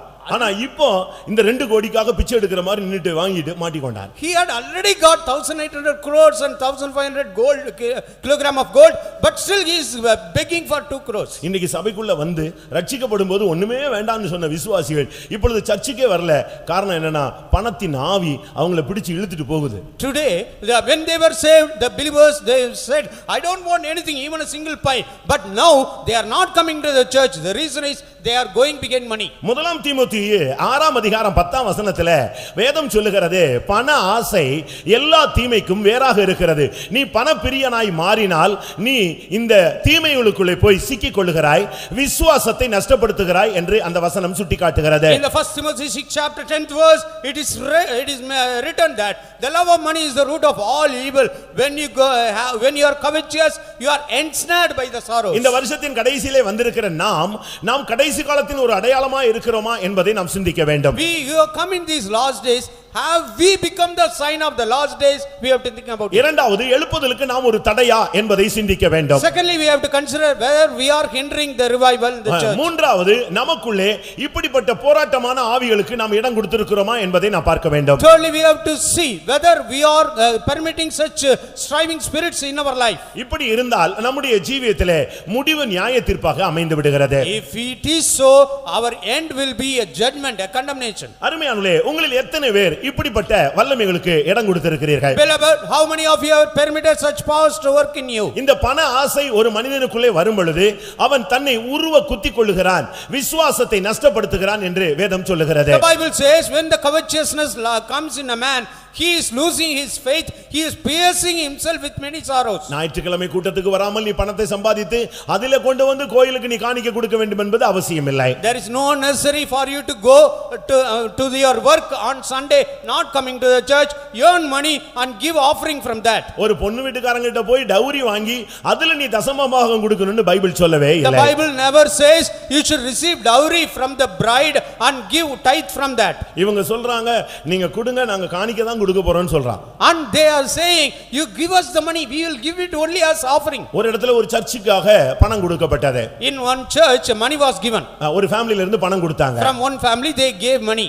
அப்போ வந்து அந்த ஊழியக்காரர் அந்த பணத்தை வாங்கி கொண்டார். The servant of God received that money. நாட்கள் போன பொழுது அந்த குடும்பத்துல கொஞ்சம் விரிசல் ஏற்பட்டது. After some days there was some division in the family. கடைசியாக அதை குறித்து பேசிக் கொண்டிருந்த பொழுது when they were talking about that, அந்த பெண் வீட்டார் சொல்லுகிறாங்க, and the bridal's house they say, கோயில்ல இடம் வாங்குறதுக்கும் கோயில் கட்டறதுக்கும் பணம் கொடுத்தாரு, இவர் பணமா கொடுத்தாரு, அந்த பணத்தை எங்கிட்ட இருந்தா வாங்கி கொடுத்தாருன்னு சொன்னாங்க. And they said he gave money for purchasing land for the church, building a church there. Has he given his own money? He got the money from us and given to you. நாங்க எங்க பிள்ளையை கட்டி கொடுத்தது மாத்திரமல்ல, இவர் கொடுக்கிற காணிக்கை கூட நாங்க தான் பணம் கொடுத்தோம்னு சொல்றாங்க. And we not only gave our daughter in marriage to him, we gave money for offering also. அந்த பெண்ணை கூட்டி போய் ஒரு ஹோட்டல்ல சாப்பாடு வாங்கி கொடுத்திருக்கான். And he had taken the bride to a hotel for food. நீ உனக்கு வேலை கிடைச்ச உடனே சம்பாதிச்சு எனக்கு கொடுத்துருவீல்ல அப்படினு சொல்லி கேட்டிருக்கான். And he had asked the question, will you give back this money when you get a job? எப்படி இருக்குன்னு பாருங்க. Just imagine. அவளை கூட்டி கொண்டு போய் கல்யாணத்தை கட்டிட்டு வீட்ல ஒரு ஹோட்டல்ல உட்கார்ந்து சாப்பிடும்போது நீ வேலை பார்த்துட்டு எனக்கு அதை கொடுத்துருவீல்ல, ரிப்பீட் பண்ணிருவீல்ல, அந்த பணம் திரும்பி வந்துரும்லன்னு அவன் இப்பமே அக்கவுண்ட கிளியர் பண்ணிட்டே வரான். And he is asking the question while eating the food after marriage, will you repay the money after you get a job? எபிரேயர் 13:5 என்ன சொல்லுகிறது? What does Hebrews 13:5 say? கல்யாணம் பண்ணும்போது அதுல உள்ள ஒரு வசனத்தை மட்டும் தான் பிடிச்சுக்கறாங்களே தவிர அந்த வசனத்துல பின்னால உள்ளதெல்லாம் இவங்க பிடிக்கிறதே கிடையாது. When they get married they take only portion of a verse, they will not read the later portion. எல்லா கல்யாண கார்டுலயும் விவாகம் யாவருக்குள்ளும் கனமுள்ளது என்ற ஒரு வசனம் இருக்கும். In every marriage card it is printed that marriage is honorable in all. ஏன் நாலாம் வசனமும் அஞ்சாம் வசனமும் சேர்ந்து போட வேண்டியதானே? Why don't they print fourth and fifth verse together? அஞ்சாம் வசனத்துல சொல்லி இருக்கு, கல்யாணத்துக்கு சொல்லப்பட்ட வார்த்தை தான் அது. It is mentioned for marriage only. விவாகம் யாவருக்குள்ளும் கனமுள்ளது, கரெக்ட். அஞ்சாம் வசனம் நீங்கள் பண ஆசை இல்லாதவர்களாய் நடந்துன்னு ஒரு வார்த்தையை அங்க சொல்லி இருக்கிறது. In the fourth verse it is mentioned marriage is honorable in all. In fifth verse, let your conversation be without covetousness. அருமையானவர்களே, இன்றைக்கு अनेகர் இந்த எழுப்புதலுக்கு தடையா இருப்பது உங்களுடைய பண ஆசை என்பது உங்களுக்கு தெரியாது. Beloved, you may not realize that your covetousness is hindering the revival in the church. உன்னால் சபையினுடைய வளர்ச்சி தடைபடுகிறது. Because of you the growth of the church is hindered. எத்தனையோ வருடங்களுக்கு முன்பாக மோசே எகிப்திலிருந்து ஓடி போய் ஒரு எத்தியோப்பிய பெண்ணை விவாகம் பண்ணி விட்டான். So many years back Moses ran away from Egypt and married an Ethiopian woman. அதற்கு பின்பு அவன் எகிப்துக்கு திரும்பி வருகிறான். Then he came back to Egypt. அற்புதங்கள் நடைபெறுகிறது. Miracles are done. அதிசயங்கள் நடைபெறுகிறது. Wonders are done. ஜனங்கள் விடுவிக்கப்படுகிறார்கள். People are delivered. செங்கடலை கடக்கிறார்கள். They cross the Red Sea. வனாந்திரத்திலே போய் கொண்டிருக்கிறார்கள். They are going in the wilderness. Manna பொழியப்படுகிறது. The manna is poured. இந்த நேரத்தில் திடீரென்று மிரியாமுக்கும் ஆரோனுக்கும் ஒரு ஆவி, எப்படி இவன் போய் அப்படி ஒரு பெண்ணை கட்டிட்டு வரலாம்? Suddenly Aaron and Miriam had a spirit. How can Moses get married to a Ethiopian woman? எத்தனையோ வருஷத்துக்கு முன்னால நடந்து அதுக்கு பின்பு அவனோட கைகோர்த்து அவனோடு இருந்துவிட்டு இப்போ திடீர்னு இவங்களுக்கு ஞானோதயம் வந்து விட்டது. And this has happened so many years back.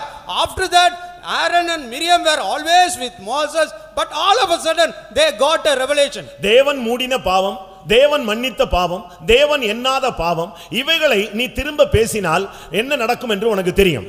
You know what will happen if you speak about the sin which God hath covered, which God hath forgiven, which God is thinking about, not thinking about. அன்றைக்கு Miriam குஷ்டரோகியாக மாறினாள். On that day Miriam became a leper. என்னாகமம் 12ஆம் அதிகாரத்தில் இந்த கதை சம்பவங்கள் சொல்லப்பட்டிருக்கிறது. These incidents are quoted in the book of Numbers 12th chapter. ஆனால் அந்த சம்பவத்தின் நிமித்தம் நடந்த மிக கேடான ஒரு காரியம் என்னவென்று சொன்னால் 7 நாள் இஸ்ரவேலின் பிரயாணம் தடைபட்டு போய்விட்டது. The worst thing that happened because of that is that the traveling or the journey of Israel were stopped for 7 days. கானானின் பயணம் 7 நாள் தடைபட்டது. The journey towards Canaan stopped for 7 days. நீங்கள் பணப்பிரியர்களாக நான் பணப்பிரியனாக மாறும் பொழுது சபையின் எழுப்புதல் தடைபடுகிறது. பரலோகத்தை நோக்கி நாம் போகிற அந்த பாதையிலே தொய்வு ஏற்படுகிறது. When I become covetous, the revival in the church is hindered, the journey toward heaven is stopped. யோசேப்பின் சகோதரர்கள் 20 வெள்ளிக்காசுக்காக உடன் பிறந்தவனையே விற்று விட்டார்கள். The brothers of Joseph sold their own brother for 20 pieces of silver. யூதாஸ் 30 வெள்ளிக்காசுக்காக தன்னுடைய மீட்பரையே அவன் விற்று விட்டான். Judas sold his redeemer savior for 30 pieces of silver. இன்றைக்கும் கூட கொஞ்சம் பணத்திற்காக எத்தனையோ குடும்பங்கள் பிரிந்து போய் விடுகிறது. For a little amount of money many families are divided. இன்றைக்கும் கூட अनेகர் இப்படிப்பட்ட சாபங்களுக்குள்ளே சிக்கிக் கொள்ளுகிறார்கள். Many people are ensnared in curse like that. உங்களுக்குள்ளே இப்படிப்பட்ட போராட்டங்கள் இருக்கிறதா? Are you having such strife in you? பிரியமானவர்களே, நீங்கள் பணப்பிரியர்களாக மாறினால் நீங்கள் கடைசி கால எழுப்புதலுக்கு ஒரு தடை. Beloved, if you are covetous, you are the hinderers of the last days revival. பணம் என்பது இன்றைக்கு வரும் நாளைக்கு போய் கொண்டே இருக்கும். Money may come today, it may go away tomorrow. அது ஒரு கையில நிக்காது. நின்றால் அது ஒரு நாள் அழிந்து போய்விடும். It will not stand in one place. If it stands, it will destroy. அருமையானவர்களே, உங்களில் எத்தனை பேர் இன்றைக்கு பணப்பிரியர்களாக காணப்படுகிறீர்கள்? Beloved, how many of you are lovers of money? அப்போஸ்தலர் 5ஆம் அதிகாரத்திலே ஒரு ஃபேமிலியிலே இருக்கிறவர்கள் காணிக்கை கொடுக்கும்படியாக சிந்தித்தார்கள். In Acts of Apostles 5th chapter, 2% the family considered about giving offering. நம்முடைய சொத்தை வித்து விடலாம். We will sell our காணிக்கை possession. கொடுத்து விடலாம். We will give offering. பரலோகத்திலே நம்முடைய பொக்கிஷம் சேர்த்து வைக்கப்படட்டும். Let our treasure be gathered in heaven. இந்த வெளிப்படுத்தல் அவர்களுக்கு அந்த பிரசங்கம் அவர்களுக்கு அதிகமாக நன்மையாக தென்பட்டது. And that message was very good unto them. ஆனபடியால் அவர்கள் இரண்டு பேரும் தங்களுடைய சொத்தை விட்டு விட்டார்கள். So both of them together sold their possession. முதலாவது அவர்களுக்குள்ளே ஒரு தெய்வீக ஆவி வேலை செய்தது. Initially a divine spirit worked in them. அது அவர்களை தியாகம் பண்ண வைத்து தங்களுடைய சொத்தை விற்று ஊழியங்களுக்கு கொடுக்கும்படியாக ஏவப்பட்டது. It made them to sacrifice. It inspired them to give the money for the ministry. விற்று முடிகிற வரை அந்த தெய்வீக சிந்தை இருந்து கொண்டே இருந்தது. Till they sold their possession, the divine mind was there. விற்று முடித்த பின்பு இன்னொரு ஆவி அவர்களோடு போராட ஆரம்பித்தது. After selling the possession, another spirit started to strive with them. எல்லாவற்றையும் கொடுக்க வேண்டுமா?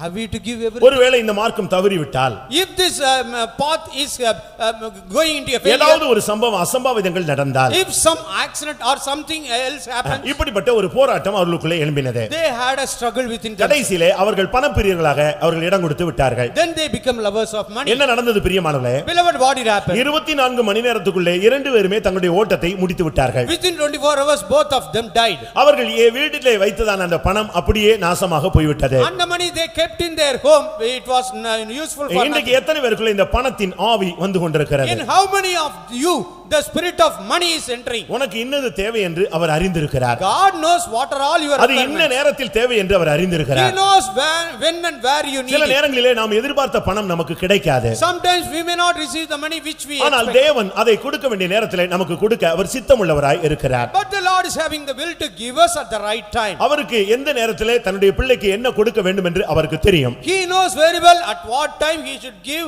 to his child. தயவு செய்து நீங்கள் பணப்பிரியர்களாக மாறிவிடாதீர்கள். Beloved, do not become lovers of money. ஒரு சிலர் பணத்தை கொடுத்து சபைகளுக்குள்ளே ஆளுகை செய்ய அவர்கள் வாஞ்சிக்கிறார்கள். Some people want to give money and rule in the church. எந்த ஒரு காரியமானாலும் பணத்தை கொடுத்து எல்லாரையும் பாக்கெட் பண்ணலாம் அப்படின்னு நினைக்கிறாங்க. They think that they will give money and pocket everybody. அப்படிப்பட்ட ஒரு ஸ்கீம் நீங்கள் வைத்திருந்தால் நீங்கள் கடைசி காலத்தில் எழுப்புதலுக்கு நீங்கள் மறைமுகமான ஒரு தடையான ஒரு கல் என்று நீங்கள் விளங்கிக் கொள்ள வேண்டும். If you have such a scheme in you, you understand that you are a hinderer of the revival of the last days. அப்போஸ்தலர் 8ஆம் அதிகாரத்திலே ஒரு மனிதனை குறித்து சொல்லி இருக்கிறது. In Acts of Apostles 8th chapter, one person is mentioned. அவன் ஒரு மந்திரவாதியாக இருந்தான். He was a sorcerer. அவனுக்கு பணம் அதிகமாக இருந்தது. He had lot of money.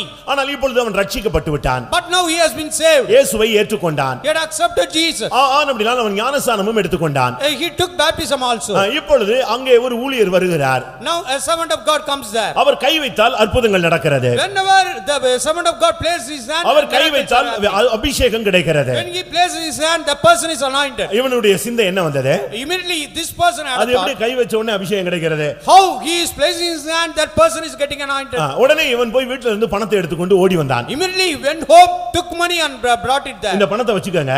Please have this நான் money. யார் மேலலாம் கை வைக்கிறேனோ அவனுக்குலாம் அபிஷேகம் வரணும்னு சொன்னான். On whomsoever I place my hand, they should be anointed. ஒரு விதத்துல அது ஒரு அறியாமையினுடைய வார்த்தை. In one way it is a word of ignorance. அவனுக்கு இந்த நடத்திப்பு தெரியாது. He did not know about the leading. கைகளை வைக்குதல் என்கிற ஒரு உண்மையான உபதேசம் அவனுக்கு தெரியாது. He did not know about the true doctrine of placing hands. பரிசுத்தாவின் வல்லமை எங்கிருந்து வருகிறது என்று அவனுக்கு தெரியாது. He did not know from where the power of the Holy Spirit அவன் ஒரு comes. மெஜிஷியன். அதனால அவன் அந்த மைண்ட்ல தான் அவன் செயல்பட ஆரம்பித்தான். He was a magician. Therefore with that thought he did this. கையை நீட்டினா அப்படியே அந்த ஏதாவது லிங்கம் கிடைக்கும் அப்படிலாம் கிடைக்கும் இல்லையா? அதே மாதிரி இவனும் கையை வச்ச உடனே ஏதோ அபிஷேகம். அப்ப இவன் ஒரு மேஜிக் மேன் நினைச்சுக்கிட்டான். And he thought that placing hand and receiving anointing is a magic, like bringing some statue. ஆனால் என்ன நடந்தது? But what did happen? பேதுரு அவனை பார்த்து சொன்னான், உன் பணம் உன்னோடு கூட நாசமாக கிடக்குது. Let your money perish with you. இன்னைக்கு எத்தனை பேர் பணத்தை சேர்த்து வச்சிட்டு உட்கார்ந்துட்டு இருக்கீங்க? How many of you are hoarding money in these days? வீட்ல வந்து சாப்பாடு இல்லாமங்க. ஆனா பணம் வச்சிட்டே தான் இருப்பாங்க. In their home they will not have proper food, but they will hoard money. ஒரு சிலருக்கு பிள்ளைக்கு ஃபீஸ் கட்ட பணம் இல்ல அப்படிங்கறாங்க. எத்தனாயிரம் ரூபாய்? 4000 ரூபாய். ஆனா 20000 ரூபாய் டிவி இருந்துட்டு தான் இருக்கு. Some people say we don't have 4000 rupees to pay as fees for the children, but they have 20,000 worth of TV. இது நான் சொல்றது ஃபேக்ட். உண்மையை தான் நான் சொல்லிட்டே I am வரேன். telling what is true. நாங்க ஒரு ஃபேமிலிக்கு ஹெல்ப் பண்ணனும். நாங்க ஒரு 3 ஊழியக்காரங்க ட்ரை பண்ணோம். 3 servants of God together tried to help a family. அந்த ஃபேமிலில 20000 ரூபாய் கடன் பயங்கர கஷ்டப்பட்டு அந்த வட்டி கட்ட முடியாம அந்த ஃபேமிலி கஷ்டப்பட்டது. And that family was striving not able to pay the interest on 20,000 borrow. ஒரு 4 பேர் உட்கார்ந்து பேசி ஆளுக்கு ஒரு 5000 போடலாம் அப்படினு யோசிச்சோம். And we all spoke within ourselves to give each 5,000. அதுல ஒரு தீவிரவாதி இருந்தார். One was an extremist in that. அவர் சொன்னார், எதுக்கு காசு கொடுக்கணும்? Why should we give money? அந்த டிவி விக்க சொல்லு, அது ஒரு 10000 ரூபாய் கிடைக்கும்ல. அப்ப நம்ம 10000 ரூபாய் கொடுத்தா போதும், கடன் அடைச்சிடலாம். இவங்க நம்ம கடன் அடைச்சு கொடுப்போம், இவன் உட்கார்ந்து டிவியை பார்த்துட்டு இருப்பானா? And he said, you let them sell the TV, it will bring 10,000, we will give 10,000, the debt will be cleared. If we pay the debt, he will be watching TV. இன்னைக்கு अनेகர் தங்களுடைய வாழ்க்கையில தேவனுடைய கிரியைகளை அவங்க சிந்திக்கிறதே இல்ல. இவங்க ஏதோ ஒரு போக்குல போயிட்டு இருக்காங்க, பரலோகம் போயிடலாம்னு சொல்லி. Today they are not, many people are not thinking about the work of God. They are going in their own way. They think that they will go to heaven. பணத்தை சேர்த்து வைக்க வியாதியை நீ சேர்த்து வைக்கிறாய். As much as you gather the money, you are gathering sickness for you. நான் ஏற்கனவே சொன்னேனா என்னன்னு எனக்கு தெரியாது. I do not know whether I have already told you this. ஒரு மனிதன் ஒரு பெரிய எண்ணெய் கிணறுக்கு சொந்தக்காரனாக மாறி இருந்தான். A person has become owner of a big oil well. அவனை குறித்து நீங்கள் சரித்திரத்தில் நீங்கள் கேட்கலாம், கேள்விப்படலாம். அவனுடைய ஃபவுண்டேஷன், அந்த ட்ரஸ்ட் இன்றைக்கும் உலகத்தில் இயங்கிக் கொண்டிருக்கிறார். His trust is even working today. You may have heard about him in history. Rockefeller என்று நினைக்கிறேன். I think his name is Rockefeller. அவர் வந்து என்ன செய்தார்? What did he do? எண்ணெய் கிணறு அவருக்கு கிடைத்ததனால எங்க பெட்ரோல் பங்க் எவெல்லாம் போடுறானோ அதுக்கு ஆப்போசிட்டா இவர் பெட்ரோல் பங்க் ஸ்டார்ட் பண்றாரு. Because he had an oil well, whomsoever had a petrol bunk, he will start another petrol bunk opposite to that. என்ன நடக்கும்? What will happen? அவன் வாங்கி விக்கிறான், இவர் வந்து உற்பத்தியான இடத்துல இருந்து இவருக்கே சொந்தமா இருக்கு. ரேட்டை குறைச்சு வச்சு அவன் பங்கை ஒரே மாசத்துல க்ளோஸ் பண்ணிடுறாரு. And that person is getting from somewhere else and selling it. This person is from his own oil well he is selling. Therefore the rate is lesser, and in 1 month that bunk will be closed. இப்படியே இவரால் பாதிக்கப்பட்டவங்க ரொம்ப பேர் இருக்காங்க. Many people were affected by this. ஆனா பணம் கோடி கணக்குல சேர்ந்து விட்டது. But he had gathered crores of rupees. 50 வயதுல உலக பணக்காரர்கள்ல ஒரு ஆளாக அவர் மாறி விட்டார். At the age of 50 he became the richest person in the world. ஆனா என்ன நடந்தது? But what did happen? சரீரத்துல கேன்சர் உண்டாகி விட்டது. He got cancer in his body. அத கேள்விப்பட்ட உடனே எல்லா பெட்ரோல் பங்காரனும் தொலைஞ்சா, இவன் இதோட முடிஞ்சிட்டான்னு நினைச்சாங்க. Every petrol bunk owner thought that Rockefeller will die with this. ஆனா என்ன நடந்தது? But what did happen? இவருக்கு ஒண்ணுமே முடியல. எவ்வளவு ட்ரீட்மென்ட் எடுத்தாலும் ஒண்ணு இல்ல. இனி மரணம் தாங்கிறது ஒரு முடிவுக்கு வந்து விட்டார். He came to the decision that even all the treatment cannot help him. அப்படியே பக்கத்துல இருந்த பைபிள் எடுத்து ஒரு நாள் வாசிக்க ஆரம்பித்தார். One day he started to open the Bible near him and அப்போஸ்தலர் 20ஆம் அதிகாரம் 35ஆம் வசனம் தென்பட்டது. he read Acts of Apostles 20th chapter. வாங்குகிறதை பார்க்கிலும் கொடுக்கிறதே பாக்கியம் என்று இயேசு சொன்ன வார்த்தை. He read the verse spoken by Jesus, it is better to give than to receive. இந்த வார்த்தையை படிச்ச உடனே அவருக்கு ஒரு ஸ்ட்ரைக் ஆனது. When he read this verse, immediately he was reminded. வாங்குகிறதை பார்க்கிலும் than receiving, கொடுக்கிறது பாக்கியம். it would be better to give. இந்த வேர்ட் வந்து அவர் மறுபடி டச் பண்ணிட்டே இருந்துச்சு. Once again this blessed word was touching him. உடனே தன்னுடைய வீட்டு வேலைக்காரன் எல்லாம் கூப்பிட்டு, வீட்ல இருக்கிற எவ்வளவு பணம் இருக்கு, பேங்க்ல இல்லாம வீட்ல எவ்வளவு, அந்த பணத்தை எல்லாம் எடுத்து கார்ல ஏத்துன்னு சொன்னார். And immediately he called his servants to gather all the money in the house which is not in the bank, kept in the house and put it in the car. அப்ப இவங்க எங்க என்ன செய்ய போறாருன்னு யோசிச்சுட்டு சரியில்லை எல்லாத்தையும் கார்ல ஏத்திட்டாங்க. And the servants loaded all the money in the car. இப்பொழுது அவன் ஒரு சேரி பக்கத்துல போய் நிப்பாட்டினார். Now he went near a slum area. அந்த ஜனங்கள் எல்லாம் ஓடி வந்தாங்க. People came running. அந்த குடிசை பகுதியில் இருக்கிற ஜனங்களுக்கு பணத்தை கொடுத்துட்டே இருந்தார். He started giving money to the people in the hutment area. அவருடைய சாட்சி என்ன தெரியுமா? You know what was his இவன் இந்த பணத்தை எல்லாம் கொடுத்து முடிச்சு அவருடைய உட்காரும்போது இவர் சரீரத்துல ஒரு மாற்றத்தை ஃபீல் பண்ணார். When he gave out all the money and sat down, he felt some change in his body. எல்லாரும் கூட வந்தவங்க எல்லாம் ஆச்சரியப்பட்டாங்க. இந்த ஆள் 10 பைசா கூட கொடுக்க மாட்டானே, இன்னைக்கு என்ன இப்படி கொடுத்துட்டான். And all were wondering, earlier he was not even giving 10 paise, now he is distributing money. இருக்கிற பெட்ரோல் பங்க் எல்லாம் ஓச்சிருக்கானே, இவன் எப்படி இன்னைக்கு இவ்வளவு தள்ளி கொடுக்கறான்? He has made all other petrol bunks to close down, now he is giving all the money out. இப்போ எல்லாம் கொடுத்த பிறகு பாடியில ஒரு changing. After giving out all the money, there was a change in his body. வீட்டுக்கு வந்தார், நிம்மதியா தூங்கினாரு. He came back home, slept well. அந்த கேன்சரோட பெயின் இல்ல. There was no pain of cancer. மறுநாள் எந்திரிச்சு பார்த்தார், ஆச்சரியமாக இருந்தது. Next day he wondered. அடுத்த நாள் போய் செக் பண்ண போனார். He went to have a medical checkup. ஆனா அவங்க சொன்னாங்க கேன்சருடைய அறிகுறியே ஒன்று இல்லன்னு சொல்லிட்டாங்க. They said there is not even a sign of cancer in you. 50 வயசுல சாகுவான் செத்து போயிடுவான்னு சொன்ன ஆள் 92 வயசு வரைக்கும் உயிரோடு இருந்து கிறிஸ்துவுக்காக தன்னுடைய பணத்தை அள்ளி இறைச்சி ஓட்டத்தை அவர் முடியும் பொழுது ஒரு ஃபவுண்டேஷன் ஏற்படுத்தி விட்டார். இன்னைக்கு இந்தியால கூட அந்த ஃபவுண்டேஷன் இயங்குகிறது. And he was expected to die at 50. He lived up to 92. All his life he spent money for Christianity, and he at the time of death he made a foundation. His foundation is working even in India now. பிரியமானவர்களே, உங்களில் எத்தனை பேர் இன்றைக்கு பணப்பிரியர்களாய் மாறிக்கொண்டே வருகிறீர்கள்? Beloved, how many of you are become lovers of money? நீ எழுப்புதலுக்கு ஒரு தடை, உன்னை அறியாமலே உன்னுடைய வியாதிகளுக்கும் உன்னுடைய குடும்பத்தின் சாபங்களுக்கும் நீ ஒரு காரணம். Unknowingly you are the hindrance to the revival. You are the reason for the sickness in your body and curse in your family. நியாயாதிபதிகள் 17ஆம் அதிகாரத்திலே ஒரு தாய் கொஞ்சம் பணத்தை சேர்த்து வைத்திருந்தாள். In Judges 17 chapter, one mother has gathered some money. வாழ்க்கையெல்லாம் கஷ்டப்பட்டு பணத்தை சேர்த்து வைத்திருந்தாள். All her lifetime she traveled and gathered all the money. இரண்டாம் வசனத்தில் 1100 வெள்ளிக்காசு அவள் சேர்த்து வைத்திருந்தாள். 1100 pieces of silver she had gathered. இயேசுவுக்கு 30 வெள்ளிக்காசு தான்.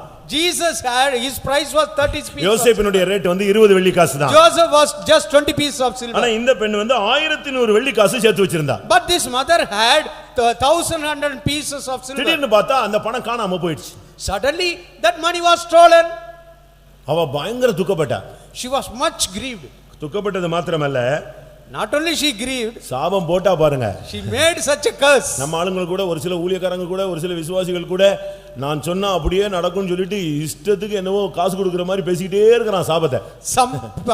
Some of our own people, they used to curse saying, whatever I say will happen. சபிக்கிறவன் விசுவாசியும் அல்ல, ஊழியக்காரனும் அல்ல. The person who curses can never be a servant of God or a believer. ஆசீர்வதிக்கிறதுக்கு தான் நம்மை கொண்டு வந்தாரே தவிர சபிக்க கொண்டு வரவே இல்லை. God has brought us to bless others, not to curse others. இங்க என்ன நடந்தது? What did happen? அவ போட்ட சாபத்தை கேட்டு பையன் ஓடி வந்துட்டான். நான் தான் எடுத்துட்டேன், தெரியாம எடுத்துட்டேன்னு சொல்லிட்டான். ஏன்னா இந்த சாபம் அவன் காதுல கேட்டு இந்த சாபம் பலிச்சா என் வாழ்க்கை என்ன ஆகுறதுன்னு ஓடி வந்து இந்தாமா நான் தான் எடுத்துட்டேன், தெரியாம எடுத்துட்டேன், அதை வச்சுக்கோன்னு சொல்லி கொடுத்துட்டு ஓடி. On hearing the curse, her own son came running because he was afraid. If this curse came to pass, what will happen to him? பண ஆசையிலே நீ பணத்தை சேர்த்து வைத்தால் அது உன் பிள்ளைகளுக்கே சாபமாக மாறுகிறது. If we gather money, it will bring curse upon your children. கர்த்தருடைய பரிசுத்த நாமத்துக்கு மகிமை உண்டாவதாக. Glory be to the holy name of the Lord. இங்கே நான் பார்க்கும் பொழுது அவர்கள் பணப்பிரியராக மாறுகிறார்கள். They will become lovers of money. அவனே பணமே தேவையில்லையா, ஊழியத்துக்கு கூட பணம் தேவை. நான் அதுக்கு தான் முதல்லயே சொல்லிட்டேன், பணம் எல்லாவற்றுக்கும் உதவும். It is money is required, it is useful for ministry also. உலகத்துல சொல்லுவாங்க பணம் பாதாளம் மட்டும் பாயின்னு, ஆனா பரலோகத்துக்கு மட்டும் தான் போகாது அது. It can reach up to hell, but it cannot reach unto heaven. அருமையானவர்களே, உங்களில் எத்தனை பேர் எழுப்புதலுக்கு தடையாக பண ஆசையிலே நீங்கள் கட்டப்பட்டிருக்கிறீர்கள்? Beloved, how many of you are bound with the love of money, being a hindrance to the revival? இன்றைக்கும் அநேகர் பண ஆசையில் தான் இன்றைக்கு தேவ சமூகத்தை விட்டு விலகி ஓடுகிறார்கள். Today many people flee away from the presence of God because of love of money. இன்றைக்கு பண ஆசையில் தான் அவர்கள் காத்திருப்பு கூட்டத்துக்கு வருகிறதில்லை. Because of the love of money they are not attending prayer meeting. ஏன் சபை கூடுதலுக்கு கூட அவர்கள் வருகிறதில்லை. They are not even coming for the congregation of the assembly. நீங்கள் உங்களை பணப்பிரியர்களாய் மாற்றினால் உங்களுக்கு ஒருவேளை பணம் சேர்ப்பது நன்றாக இருக்கலாம், ஆனால் சபையிலே உன்னை அறியாமலே எழுப்புதலுக்கு நீ ஒரு தடை. If you are lovers of money, you without knowing yourself, you are a hindrance to revival in the church, you may gather money. கர்த்தருடைய பரிசுத்த நாமத்துக்கு மகிமை உண்டாவதாக. Glory be to the holy name of the Lord. 2 தீமோத்தேயு 3ஆம் அதிகாரம் 4ஆம் வசனத்தை நாம் பார்க்கும் பொழுது 2 Timothy 3rd chapter 4th verse. அவர்கள் தேவ பிரியராய் இராமல் சுகபோக பிரியராக மாறுகிறார்கள் என்று சொல்லி இருக்கிறது. It is there mentioned lovers of pleasures more than lovers of God. மூன்றாவது ஒரு தேவனுடைய பிள்ளை இன்றைக்கு எழுப்புதலுக்கு தடையாக சுகபோகத்திலே போய் சிக்கிக் கொள்கிறான். Today a child of God is caught in the pleasures of the world and being a hindrance to revival. நாம் ஒரு காலத்துல ஒன்றுமில்லாதவர்களாக இருந்தோம். Once we were having nothing. ஆனால் இன்னைக்கு கர்த்தர் நமக்கு எல்லாம் கொடுத்திருக்கிறார். Today God has blessed us and given everything. ஆனால் கொடுத்தது எதற்காக தெரியுமா? கொடுத்தாலும் நீ தெய்வீகமாய் வாழ்வாயா என்பதை செக் பண்றதுக்கு, அனுபவிக்க அல்ல. But God has given you to check whether you will live a godly life even if you have everything, not to live a comfortable life. உங்களுடைய வாழ்க்கையை நீங்கள் எந்த விதத்திலே கொண்டு போகிறீர்கள் என்பதை கர்த்தர் கண்டுகொண்டே இருக்கிறார். The Lord is watching in what way you are leading your life. இன்றைக்கு கடைசி காலங்களிலே ஒரு அடையாளம் சபைக்குள்ள இருக்கிற ஜனங்கள் சுகபோக பிரியர்களாக மாறுகிறார்கள். The sign of the last days in the church is that the people will become lovers of their own pleasure. ஒருவேளை தேவன் உங்களுக்கு எல்லா தேவைகளையும் தரலாம், நீங்கள் சுகபோகமாக வாழலாம், தேவன் இதை அனுமதித்தார் என்று சொல்லிக் கொண்டிருக்கலாம். ஆனால் உன்னை அறியாமலும் என்னை அறியாமலும் நானும் நீயும் ஒரு எழுப்புதலுக்கு தடையாக மாறிக்கொண்டே வருகிறோம். You may be having all blessings received from the Lord. You may even say God has given me to enjoy. You may be enjoying it, but you are without knowing yourself and myself, you are a hindrance to the revival. ஒரு pastor சொன்னார், ஆரம்ப காலங்களிலே கொடுக்காமல் கர்த்தர் சோதித்தார், இந்த காலங்களிலே கொடுத்து நம்ம என்ன செய்கிறார்? சோதிக்கிறார். One pastor told, in the initial days the Lord tried us without giving us anything. Now he has given us everything and trying through them. அன்றைக்கு விசுவாச வீடுகள் கிடையாது. In those days there were no faith homes, இப்படிப்பட்ட வாகனங்கள் கிடையாது, no vehicles, இப்படிப்பட்ட ஆகாரம் கிடையாது, no food, இப்படிப்பட்ட நல்ல வசதியான உடைகள் கிடையாது, no comfortable dress, இப்படிப்பட்ட அறைகள் ரூம்கள்லாம் கிடையாது, no individual rooms. ஆனால் அன்றைக்கு பயங்கரமான போராட்டங்கள் இருந்தது. There were so much trials. ஆனா இன்னைக்கு அப்படியே மாற்றி அதை விட நூற்றுக்கணக்கான தனத்தை அனுபவத்திலே கர்த்தர் எல்லாவற்றையும் கூட்டி கொடுத்து விட்டார். God has changed that state, given everything 100 times more. ஆனா இப்போ என்ன நடக்குது? But now what is இதுல நீ happening? எப்படி இருக்கறான்னு அடுத்த ஒரு செக்கப் நடந்துட்டு இருக்கு. The Lord is trying in how we are living your life. நம்ம என்ன நினைக்கிறோம் தெரியுமா? கடந்த காலங்களில் பட்ட கஷ்டத்துக்கு கர்த்தர் நமக்கு இப்ப அள்ளி கொடுத்திருக்காரு, அதனால நம்ம தூங்கிட்டே இருக்கலாம் நம்ம யோசிக்கிறோம். We think that because of the suffering of the past days, God is giving us more now, we can sleep now. வேதம் என்ன சொல்லுகிறது? But what does the word of God say? முதலாம் தீமோத்தேயு 5ஆம் அதிகாரம் 6ஆம் வசனத்தை பார்க்கும் பொழுது 1 Timothy 5th chapter உனக்கு எல்லாம் கொடுப்பார், ஆனால் சுகபோகமாய் வாழ்ந்தால் நீ உயிரோடு செத்த ஒரு நபர் என்று வேதம் சொல்லுகிறது. The Lord will give you everything, but if you live in pleasure, you are dead while you are still alive. சுகபோக வாழ்வு என்பது கிறிஸ்தவத்துக்கு எதிரான ஒரு தன்மை உள்ளது. A life in pleasure is just opposite to Christianity. உனக்கு தேவன் எல்லாவற்றையும் கொடுப்பார், ஆனால் அதற்காக அனுபவிக்கத்தான் கர்த்தர் கொடுத்தார் என்று எண்ணிவிடக் கூடாது. God may have given you everything, but you should not think that God has given me to enjoy. அப்போஸ்தலனாகிய பவுல் என்ன சொல்லுகிறார்? Apostle Paul says, எல்லாவற்றையும் அனுபவிக்க எங்களுக்கு அதிகாரம் உண்டு. God, I have the authority to enjoy everything. ஆனால் ஒன்றும் எங்களுக்கு தகுதியாய் இராது. But they are not worthy of us. இதுதான் ஒரு அப்போஸ்தலனுடைய அறிக்கை. That is a confession of an apostle. எல்லாம் தேவன் கொடுப்பார், ஆனால் நமக்கு அது ஒன்றும் தகுதியாக இராது. God will give you everything, but they are not worthy of us. ஆனால் இன்றைய நிலவரம் என்ன தெரியுமா? But what is the state நான் of today? ஜெபித்தேன், கர்த்தர் எனக்கு இதை தந்தார். I prayed, God gave me this. நான் ஜெபித்தேன், கர்த்தர் இதை எனக்கு அனுபவிக்க கொடுத்தார். I prayed, God gave me to enjoy. இதைத்தான் நாம் அதிகமாக முக்கியப்படுத்தி பேச ஆரம்பிக்கிறோம். சாட்சி கூட அதைத்தான் சொல்லுகிறோம். And we give importance to this, we even testify about that. ஆனால் ஆவிக்குரிய ஜீவியத்தை குறித்து சாட்சி சொல்லுகிற அனுபவங்கள் மிகவும் குறைவு. But very much lacking is the experience of testifying about spiritual things. சுகபோகமாய் வாழ்கிறவள் உயிரோடு செத்தவள். She that liveth in pleasure is dead while she is still அதனால தான் alive. சொல்லி இருக்கிறது, நீ விழித்துக் கொண்டு சாகிறதுக்கு ஏதுவானவைகளை ஸ்திரப்படுத்து என்று வேதம் சொல்லுகிறது. Therefore the Bible says, awake and strengthen the things which are about to die. யாக்கோபு 5ஆம் அதிகாரம் முதல் 5 வசனங்களை பார்க்கும் பொழுது ஐஸ்வரியவான்களுடைய முடிவு எவ்வளவு பரிதாபம் என்று அங்கே சொல்லப்பட்டிருக்கிறது. In the book of James 5th chapter first 5 verses, it is mentioned about the wretched end of rich people. அருமையானவர்களே, உங்களுடைய சுகபோக வாழ்க்கை எப்படி நீங்கள் வைத்திருக்கிறீர்கள்? Beloved, how you are leading your lives of pleasure? நீங்கள் சுகபோக வாழ்க்கையிலே நீங்கள் போக ஆரம்பிக்கும் பொழுது தானாக ஜெபம் நிறுத்தப்படுகிறது. When you go in the life of pleasure, automatically prayer will stop. கொஞ்சம் கொஞ்சமாக நீங்கள் உங்களுடைய நேரத்தை வீணாக்க ஆரம்பிக்கிறீர்கள். Little by little you will waste your time. சுகபோகம் என்பது ஒரு மனிதனை சிங்காசனம் இல்லாதவனாக மாற்றுகிறது. A life of pleasure will make a man lose his throne. அதை நீங்கள் சரியான விதத்தில் விளங்கிக் கொள்ள வேண்டும். You should understand it clearly. சுகபோகத்தினுடைய முடிவு உனக்கு சிங்காசனம் இல்லை. End of your pleasure you will lose your throne. ரொம்ப கவனமாக நாம் செயல்பட வேண்டிய ஒரு இடம் இதுதான். This is a place where we have to deal very carefully. அதனால வேதம் சொல்லுகிறது தேவ பிரியராய் இராமல் अनेகர் சுகபோக பிரியர்களாக மாறுவார்கள். Therefore the Bible says they will be the lovers of pleasures more than lovers of God. இந்த சுகபோகத்துல வரும் பொழுது உன்னை அறியாமலே மற்றவர்களை நீ நிந்திக்க ஆரம்பிக்கிறாய். When you come into this stage without knowing yourself you will reproach others. நீ இந்த சுகபோக வாழ்க்கையிலே சுழலும் பொழுது உன்னை அறியாமலே துன்மார்க்க வாழ்க்கைக்குள்ளே இழுக்கப்படுகிறாய். When you are living a life of pleasure unknowing to yourself you will be drawn into a wicked life. 73ஆம் சங்கீதம் 12ஆம் வசனத்தை பார்க்கும் பொழுது When you turn to 73rd Psalm 12th verse, இந்த சுகபோகம் உன்னை துன்மார்க்கனாய் மாற்றுகிறது. this pleasure will turn into a இதோ இவர்கள் துன்மார்க்கர், இவர்கள் என்றும் சுகஜீவிகளாக இருந்து ஆஸ்தியை பெருக பண்ணுகிறார்கள். And these are the wicked people. They will live in pleasure and increase their riches. பாருங்க உங்களுடைய சுகபோக வாழ்க்கை உங்களை அறியாமலே உங்களுடைய வாழ்க்கையிலே துன்மார்க்கத்துக்கு உங்களை இழுக்கிறது. See, the prosperity in your life is drawing you towards ungodliness. கர்த்தருடைய பரிசுத்த நாமத்துக்கு மகிமை உண்டாவதாக. Glory be to the holy name of the Lord. நீங்க நினைக்கலாம் கர்த்தர் எனக்கு கொடுத்திருக்கிறார் என்று சொல்லலாம். You may think that God has given me. ஒரு காலத்துல நான் ஒண்ணு இல்லாம இருந்தேன், எனக்கு எல்லாம் கொடுத்திருக்கிறார். நல்லது, ஒரு அருமையான ஒரு சாட்சி. Once I had nothing but God has given me everything today. Yes, it is a good testimony. ஆனால் அவைகளிலேயே உன்னுடைய கவனத்தை செலுத்தி நீ அதிலேயே இருந்து விட கூடாது. But you should not put all your concentration there and live in that. சவுலுடைய வாழ்க்கையை நீங்கள் சிந்தித்து பாருங்கள். Consider the life of Saul. தாவீதினுடைய வாழ்க்கையை சிந்தித்து பாருங்கள். Consider the life of David. ரெண்டு பேருடைய விழுகைக்கு காரணம் என்ன என்பதை சிந்தித்து பாருங்கள். Consider the reason for both of their fall. ஒரு காலத்துல கழுதையை தேடி போன ஒரு மனிதன். Once Saul was seeking after asses. ஒரு காலத்துல ஆடு மேய்த்த மனிதன் தான் தாவீது. David was herding the sheep. ஒண்ணுமே இல்லாம வனாந்தரத்திலே தான் கிடக்கணும் எப்பொழுதுமே. Always they have to be in the wilderness. தாவீதாவது ஆடு மேய்ச்சான், இவன் கழுதை மேய்த்த ஒரு ஆளு.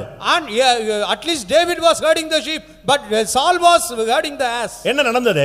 What did happen? கர்த்தர் இவர்கள் ரெண்டு பேரையும் நேசித்து அபிஷேகித்து ராஜாக்களாய் மாற்றுகிறார். The Lord loved both of them, anointed them, made them kings. இங்க கோலியாத் வந்து நின்றால், Now Goliath is coming and இவன் standing. சுகபோக வாழ்வில அரண்மனையில உட்கார்ந்துகிட்டு யாராவது போய் ஜெயிச்சிட்டு வா, என் மகளை கல்யாணம் கட்டி தரேன்னு சொல்லிட்டு உட்கார்ந்துட்டு இருந்தான். And this Saul was sitting comfortably in the palace telling somebody go and fight with Goliath, I will give in marriage my daughter. அங்கே யுத்தகளத்துக்கு அவன் போகவில்லை. He did not go to the battlefield. ஏன்னா அவனுக்கு அபிஷேகம் இருந்தது, கோலியாத்தை ஜெயிக்கக்கூடிய கிருபையும் அவனுக்கு இருந்தது. He had the anointing, he had the grace to overcome Goliath. ஆனால் என்ன நடந்தது? But what did happen? இவனுக்கு கிடைச்ச கழுதை மேய்த்த ஆளுக்கு கிடைத்த இந்த ராஜபோகத்தை அவன் தேவனுக்காக உபயோகிக்காம அங்கே யுத்தகளத்துக்கு போகாமல் அவன் சுகபோகத்தில் இருந்து அரண்மனையில் இருந்து அனௌன்ஸ் பண்ணிட்டே இருந்தான். And he who was herding the asses, he received the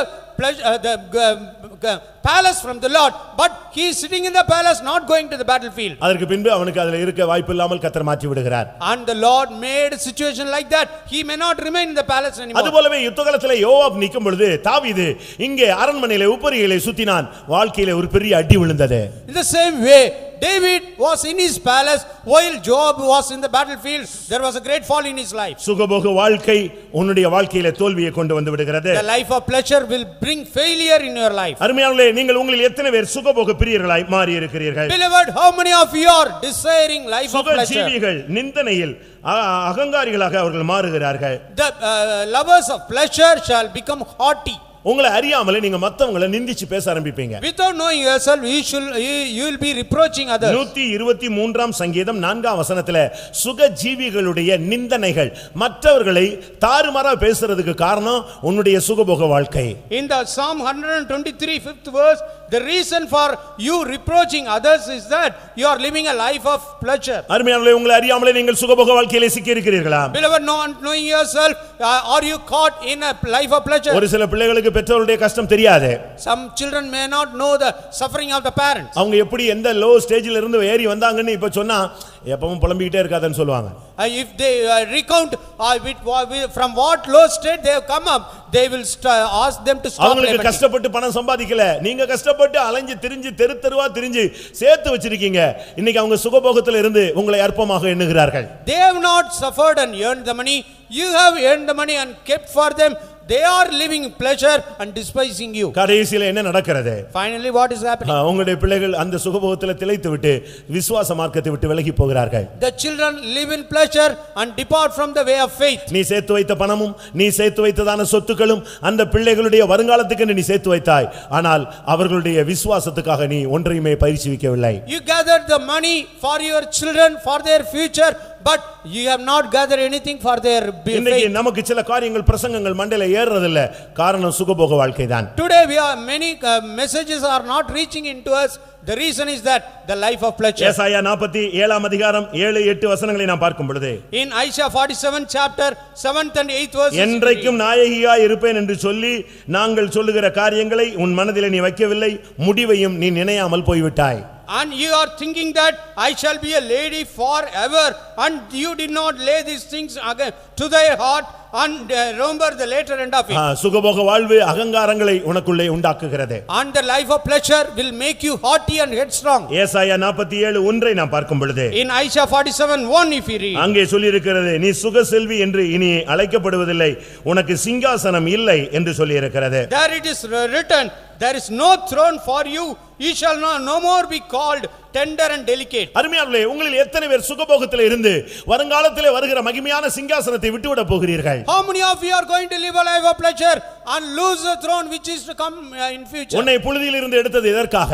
Why did the Lord lift you from the உன்னை dust? குப்பையில் இருந்து உயர்த்தினது எதற்காக? Why did the Lord lift you from the இந்த dunghill? பரிசுத்தவான்களுடைய பிரபுக்கள் சபையிலே உன்னை கொண்டு வந்து சேர்த்தது எதற்காக? Why the Lord made you to join the church of the உன்னை princes? மகிமையான சிங்காசனத்திலே கொண்டு போய் சேர்க்கும்படியாக. To make you reach unto the glorious throne. ஆனால் இடை நாட்களிலே கொடுக்கிற ஆசீர்வாதங்களை நீ சுகபோகமாக அனுபவித்து விட்டு வருகிற மகிமையின் சிங்காசனத்தை நீ இழந்து விடாதே. But don't indulge in the pleasures of the in the middle period and lose the throne to come. கர்த்தருடைய பரிசுத்த நாமத்துக்கு மகிமை உண்டாவதாக. Glory be to the holy name of the Lord. அடுத்து நாம் வேதத்திலிருந்து பல பகுதிகளுக்கு நாம் கடந்து செல்லலாம். Let us go to other portions of the கலாத்தியர் 1 அதிகாரம் 10 வசனத்தில் நாம் பார்க்கும் பொழுது, Galatians 1st chapter 10th அங்கே மனுஷரை பிரியப்படுத்துகிற ஒரு கூட்டம் சொல்லப்பட்டிருக்கிறது. there one group of people will please men, it is written. நான் இன்னும் மனுஷனை பிரியப்படுத்துகிறவனாக இருந்தால் நான் தேவனுடைய ஊழியக்காரன் அல்ல.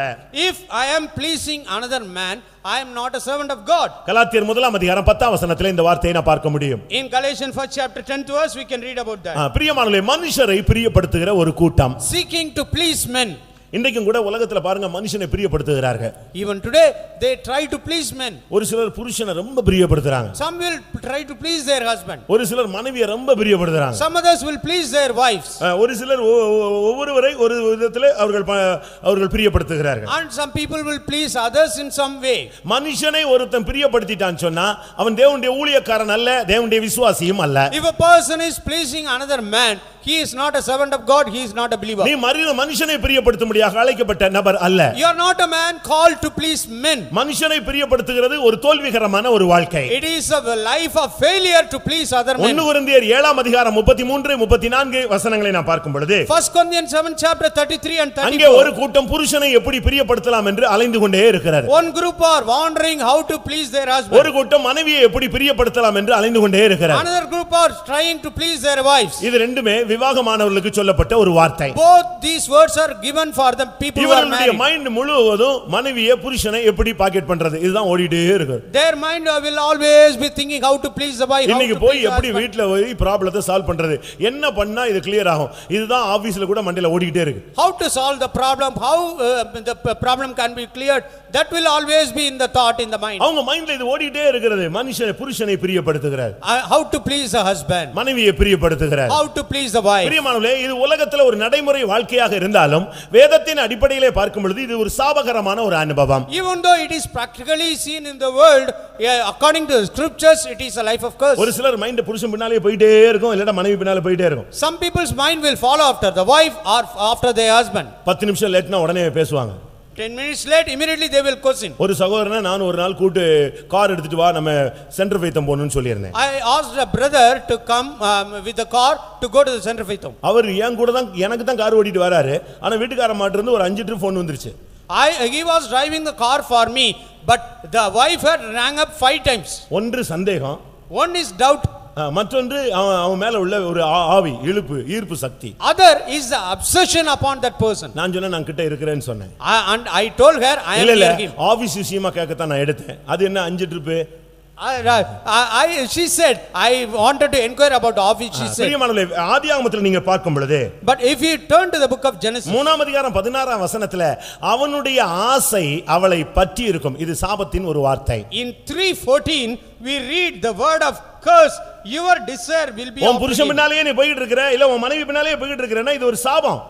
If you are following after your wife, if you are following after your husband, it is a curse. ஆதியாகமம் 3ஆம் அதிகாரம் 16ஆம் வசனத்துல ஒரு பெண்ணை சபிக்கும் பொழுது தேவன் சொன்ன வார்த்தை, உன் ஆசை உன் புருஷனை பற்றி இருக்கும், அவன் பின்னால தான் சுத்திட்டே இருப்பேன்னு சொல்றார். Your desire will be after your husband and you will wander about after him. That is the word of curse spoken by God. அந்த ஆவி வந்த பின்பு நீ அது அப்படி தான் உன்னை இழுத்துட்டே போயிட்டே இருக்கும். After the spirit has come, it will draw you like that. இன்னைக்கு अनेக தங்களுடைய மனைவியிடத்திலே தங்களை விற்று போட்டு விட்டார்கள். Many people have sold themselves to their wives. முதலாம் ராஜாக்கள் 21ஆம் அதிகாரம் 25ஆம் வசனத்திலே ஆகாப் என்ற ராஜா எசபேல் என்ற ராஜ ஸ்திரீனிடத்திலே தன்னை விற்று போட்டான் என்று வேதம் சொல்லுகிறது. First book of Kings, 21st chapter, 25th verse, the Bible says King Ahab had sold himself into the hand of his wife Jezebel. அவ என்ன சொன்னாலும் அதுக்கு ஆமென் போட்டுட்டே இருப்பான். Whatever she says, he will say amen. சொல் புத்தியும் கிடையாது, சுய புத்தியும் கிடையாது. Even he will not have his own understanding, even it was taught to him. அவ என்ன சொல்றாளோ அதுதான் அவனுக்கு வேதம். Whatever she says, it is the law. அதனால தான் வேதம் சொல்கிறது அவன் அவளிடத்திலே அவளை தன்னை விற்று போட்டு விட்டான். That's why the Bible says he had sold himself to her. அவன் அவ சொன்னாதான் இவர் கோயிலுக்கே புறப்பட்டு வருவார். Only when she says he will get ready for the church. பிரியமானவர்களே, இப்படி மனுஷனை பிரியப்படுத்தினா உனக்கு சிங்காசனம் இருக்க முடியாது. In this way, if you are pleasing men, you will not have the throne. பிலாத்து இயேசுவை சிலுவையில் அறைந்ததுக்கு ஒரு காரணம் ஜனத்தை பிரியப்படுத்த அவன் மனதில் ஒன்றாய் இருந்தான். In one way, Pilate tried to please people. That's why he crucified Jesus. நீ எப்பெல்லாம் மனுஷனை யாரையாவது ஒரு ஆளை பிரியப்படுத்தணும் நீ ட்ரை பண்றியோ அப்பொழுதெல்லாம் இயேசுவை நீ சிலுவையிலே அறைகிறாய். Whomsoever you try to please, you are crucifying Jesus. Mark 15ஆம் அதிகாரம் 15ஆம் வசனத்திலே இந்த வார்த்தையை நீங்கள் பார்க்க முடியும். We can read about that in Mark 15:15. ஜனத்தை பிரியப்படுத்த அவன் அவரை ஒப்பு கொடுத்து விட்டான். In order to please the people, he delivered Jesus unto them. ஒரு சிலர் பணக்காரங்களை மட்டும் ரொம்ப பிரியப்படுத்துவாங்க, ரொம்ப மதிப்பாங்க. Some people will respect only the rich people. அது இந்த மார்க்கத்துக்கு உதவாத ஒரு கான்செப்ட் அது. It is a concept not at all useful for this. யாக்கோபு 2ஆம் அதிகாரம் 3 4 5 வசனங்களை நான் பார்க்கும் பொழுது James 2nd chapter 3 4 and 5. அங்க என்ன சொல்லப்பட்டிருக்கிறது? What is mentioned there? ஒரு சபையிலே ஒருத்தன் மினுக்கான வஸ்திரம் போட்டு ரொம்ப தங்க மோதிரம் எல்லாம் போட்டு வந்தா அவனுக்கு சேர் கொடுத்து உட்கார வைக்கிறார். If a person is having a golden ring, wearing costly apparel, immediately you provide chair to him. அதே நேரத்துல ஒரு ஏழை விசுவாசி, பாமர விசுவாசி, சபைக்கு ஆதி காலங்களில் உதவி செஞ்ச ஒன்றுமில்ல இப்பொழுது ஒண்ணுமில்லாம அவன் 0 பாயிண்ட்ல இருப்பான். அவன் வந்தா நில்லுங்க நான் பேசிட்டு வரேன்னு சொல்றோம். And another person, a believer, a poor believer, initially he was very useful for the ministry. Now he is coming to get prayed, he is in suffering, but he will ask him to stand. அப்படியானால் நீ பட்சபாதம் உள்ளவனா இருக்கிறாய் என்று வேதம் சொல்லுகிறது. The Bible says you are a respecter of person. பிரியமானவர்களே, உங்களில் எத்தனை பேர் மனுஷரை பிரியப்படுத்துகிறீர்கள்? Beloved, how many of you are pleasing men? மனுஷனை பிரியப்படுத்துகிறவன் தேவனுக்கு பிரியமாய் இருக்க முடியாது. A man who is pleasing other men cannot please God. அப்சலோமுக்குள்ள ஒரு ஆவி இருந்தது. There was a spirit in Absalom. யாரெல்லாம் தாவீதுட்ட போறானோ அவனெல்லாம் வழியிலேயே மரிச்சு இவனை பாக்கெட் பண்ணிடுவான். Whomsoever tries to go to David, he will intercept them and bring them into his fold. அது ஒரு அப்சலோமின் ஸ்பிரிட் அது. It is a spirit of Absalom. கடைசில என்ன நடந்தது பாத்தீங்களா? You know finally what did happen? சிங்காசனம் கிடைச்சும் அவனுக்கு அதை ஆளுகை செய்ய கொடுத்து வைக்கவில்லை. Even though he got the throne to rule, he was not able to rule. மனுஷரை பிரியப்படுத்துறவனுக்கு ரட்சிப்பு கிடைத்தாலும் பரலோகம் கிடைக்காது. Even though a man trying to please men, he may get salvation, but he cannot get to heaven. கர்த்தருடைய பரிசுத்த நாமத்துக்கு மகிமை உண்டாவதாக. Glory be to the whole name of the Lord. இன்றைக்கு நீங்கள் தற்பிரியரா, பணப்பிரியரா, சுகபோக பிரியரா, இல்லாவிட்டால் மனுஷருடைய பிரியப்படுத்துகிறவர்களா? Today, are you lovers of your own self? Are you the lovers of money? Are you the lovers of pleasure? Are you trying to please men? இன்னும் ஒன்றை சொல்லி நான் முடிக்க விரும்புகிறேன். I want to conclude saying one more thing. ஏசாயா 56ஆம் அதிகாரம் Isaiah 56 chapter 10ஆம் வசனத்திலே பார்க்கும் பொழுது 10th verse, அங்கே படுத்துக் கொள்ளுகிறவர்கள் நித்திரை பிரியர் என்ற ஒரு கூட்டம் இருக்கிறது. there is one group called who love to sleep. அவங்களுக்கு என்ன வேலை இருந்தாலும் தூங்கிட்டே இருப்பாங்க. Whatever be the work they have, they will always be அவங்களுக்கு எவ்வளவு ஊழியம் இருந்தாலும் தூங்கிட்டே இருப்பாங்க. They may have a lot of ministry, but they will sleep. தலபோற காரியமா இருந்தாலும் தூங்கிட்டு தான் இருப்பான். Even the head may roll, but they will sleep. அவனுக்கு சீரியஸ்னஸே இருக்காது. They will not have seriousness. அவனுக்கு இருக்கிறது ஒண்ணே தூங்கணும். அதுதான் அவனுடைய ஒரு ஆவி. They love to slumber. The slumbering spirit is there. பாட்டு பாடுறது கேட்கும், ஆனா எழும்பி போக வராது. They will hear the singing but they will not get up and go. சத்தம் ஜெப சத்தம் கேட்கும் ஆனா எழும்பி போக விடாது. The prayer voice will be heard but they will not get up and go. பிரியமானவர்களே, உங்களில் எத்தனை பேர் இந்த கடைசி காலங்களிலே நித்திரை பிரியர்களாக மாறி இருக்கிறீர்கள்? Beloved, how many of you have become as lovers of slumber in the last days? ஒரு காலத்துல சொல்லுவாங்க வயசாயிட்டா தூக்கம் வராது ஜெபிச்சிட்டே இருப்பாங்கன்னு. இப்போ அது அப்படி ட்ரிப் ஆகி போய் எல்லாம் வயசு வாலிபம் எல்லாம் சேர்ந்து தூங்க ஆரம்பிச்சிட்டாங்க. Initially they were telling when the people get old they will not be able to sleep. But now young and old all are sleeping well. இது கடைசி காலத்துல நித்திரை பிரியர்கள் படுத்துக் கொள்ளுகிறவர்கள் இவர்கள் கடைசி காலத்தினுடைய எழுப்புதலுக்கு தடை. தூக்கம் எழுப்புதலுக்கு ஒரு தடை. The last days they love to sleep, love to slumber. They are the hindrance to the revival. பலவீனத்திலே வியாதியில படுக்கிறது குறித்து நான் சொல்றேன், நீங்க எடுத்துற கூடாது. Don't think that when you are in weakness, in sickness, you are lying down. நான் ஒரு விதத்துல பிரசங்கம் பண்ணுவேன், இவங்க ஒரு வியூல எடுத்துட்டு போயிட்டே இருப்பாங்க. When I tell it in one view, they will take different view. அருமையானவர்களே, உங்களில் எத்தனை பேர் நித்திரை பிரியர்களாக இருக்கிறீர்கள்? Beloved, how many of you love to slumber? சில பனி பிரதேசங்கள்ல பாத்தீங்கன்னா சில மிருகங்கள் 6 மாசம் தூங்குகிறது. In some in snowy places some beasts are sleeping 6 months. அது வந்து தேவனுடைய சிருஷ்டிப்பு. It is the hibernation, it is the creation of God. ஆனா நாம அப்படி அல்ல பிரியமானவர்களே. But beloved, we are not like that. இது நித்திரை பண்ணுகிற காலம் அல்ல. It is not the time to sleep. இது விழித்திருக்க வேண்டிய ஒரு காலம். It is a time in which we are to keep awake. எப்பொழுது இயேசு வருவார், எக்காலம் துணிக்கும்னு நமக்கு தெரியாது. We do not know when shall Jesus come, the trumpet இன்றைக்கு shall sound. அநேகர் நித்திரை பிரியர்களாக மாறிவிட்டார்கள். Today many have become lovers of slumber. இல்லனா காத்திருப்புல தூங்குவானா? Will they sleep in tiring meeting? இல்ல மெசேஜ் கேட்டிட்டு இருக்கும்போது சண்டே சர்வீஸ்ல தூங்குவானா? Or will be able to sleep in the while message is given Sunday? இல்ல காலையில 4 மணி ஜெபத்துக்கு உட்கார்ந்து தூங்கிட்டே ஜெபம் பண்ணிட்டு இருப்பானா? Or in the morning 4 o'clock praising they will sleep and give praises unto God. இந்த கனநித்திரை ஆவி என்ன செய்யுது தெரியுமா? You know the slumbering spirit, what does it do? அவனை போய் எழுப்பி பாருங்க, நான் தூங்கலம்மா, சண்டைக்கு வந்துருவான். If you wake him up, he will quarrel. I am not sleeping, he will say. அவன் ஜெபிச்சிட்டு இருக்கேன்னு சொல்லுவான். He will say, I am praying. அவனை தொட்டா அந்நிய பாஷை பேசுவான். If you touch him immediately, he will fill in the spirit. அது வந்து அந்நிய பாஷை ஒரிஜினல் கிடையாது, இது வந்து மாமூல் டங்ஸ் இது. It is not a regular original speaking in tongues, it is a regular practice. நான் சொல்றது வந்து ஜோக் அல்ல, ஃபேக்ட் அதுதான். நீங்க பேசுறதெல்லாம் அந்நிய பாஷை ஒரிஜினல் நினைக்கிறீங்களா? Do you think that all speaking in tongues is original? Original சொல்றீங்களா? Do you say it is original? நீங்க பேசுற அந்த பாஷை உங்களுக்கு வந்து ஸ்டோர் ஆயிடுச்சு. The language which you speak has been stored in your mind. சண்டை போட்டாலும் நீங்க கொஞ்ச நேரம் உட்கார்ந்து ஆவியில நிரம்ப சொன்னா நிரம்புவீங்க. Even if you quarrel, if you are asked to sit down and be in filled in spirit, you will speak in tongues. But அதுல அக்கினி இருக்காது. But there will be no fire. அனல் இருக்காது. There will be no character form ஆகாது. There will be no forming of character. பிசாசு ஓடாது. The Satan will not run. பிசாசு வியாதி சுகமாகாது. The sickness cannot be healed. அரை மணி நேரம் ஆவியில இருந்தாலும் உனக்கு இளைப்பாறுதல் இருக்காது. Even though you may be filled in the spirit, ஆனா சரியான அபிஷேகத்துல 2 நிமிஷம் நிரம்பி பாரு, இதுவே இளைப்பாறுதல். In the proper anointing you be filled in the 2 minutes, it is the proper rest. பிரியமல்லே, உங்களில் எத்தனை பேர் நித்திரை பிரியர்களாக இந்த கடைசி காலங்களில் மாறி வருகிறீர்கள்? How many of you are lovers of slumber in these last days? என்ன சத்தமா பேசுங்க, ஆனா இவங்களுக்குள்ள அந்த ஆவி வந்து உள்ள உட்கார்ந்துரும். They will speak, even though you may speak aloud, their spirit will be in them. ஆனா காரணம் என்ன தெரியுமா? You know the reason? இது ஒரு spirit. It is a spirit. நான் இந்த மெசேஜை கன்ஃபார்ம் பண்ணது இங்க வந்த பிறகுதான். நித்திரை பிரியர்கள், நித்திரையின் ஆவி, கனநித்திரையின் ஆவினாங்க. நான் புரிஞ்சுக்கிட்டேன், சரி கரெக்டா தான் ஆவியானவர் வர்றாரு. And our pastor also spoke about the spirit of slumber. Therefore I got the confirmation the spirit of God is speaking correctly. ஏசாயா 29:10 பார்க்கும் பொழுது, In Isaiah 29:10, கனநித்திரை என்பது ஒரு spirit.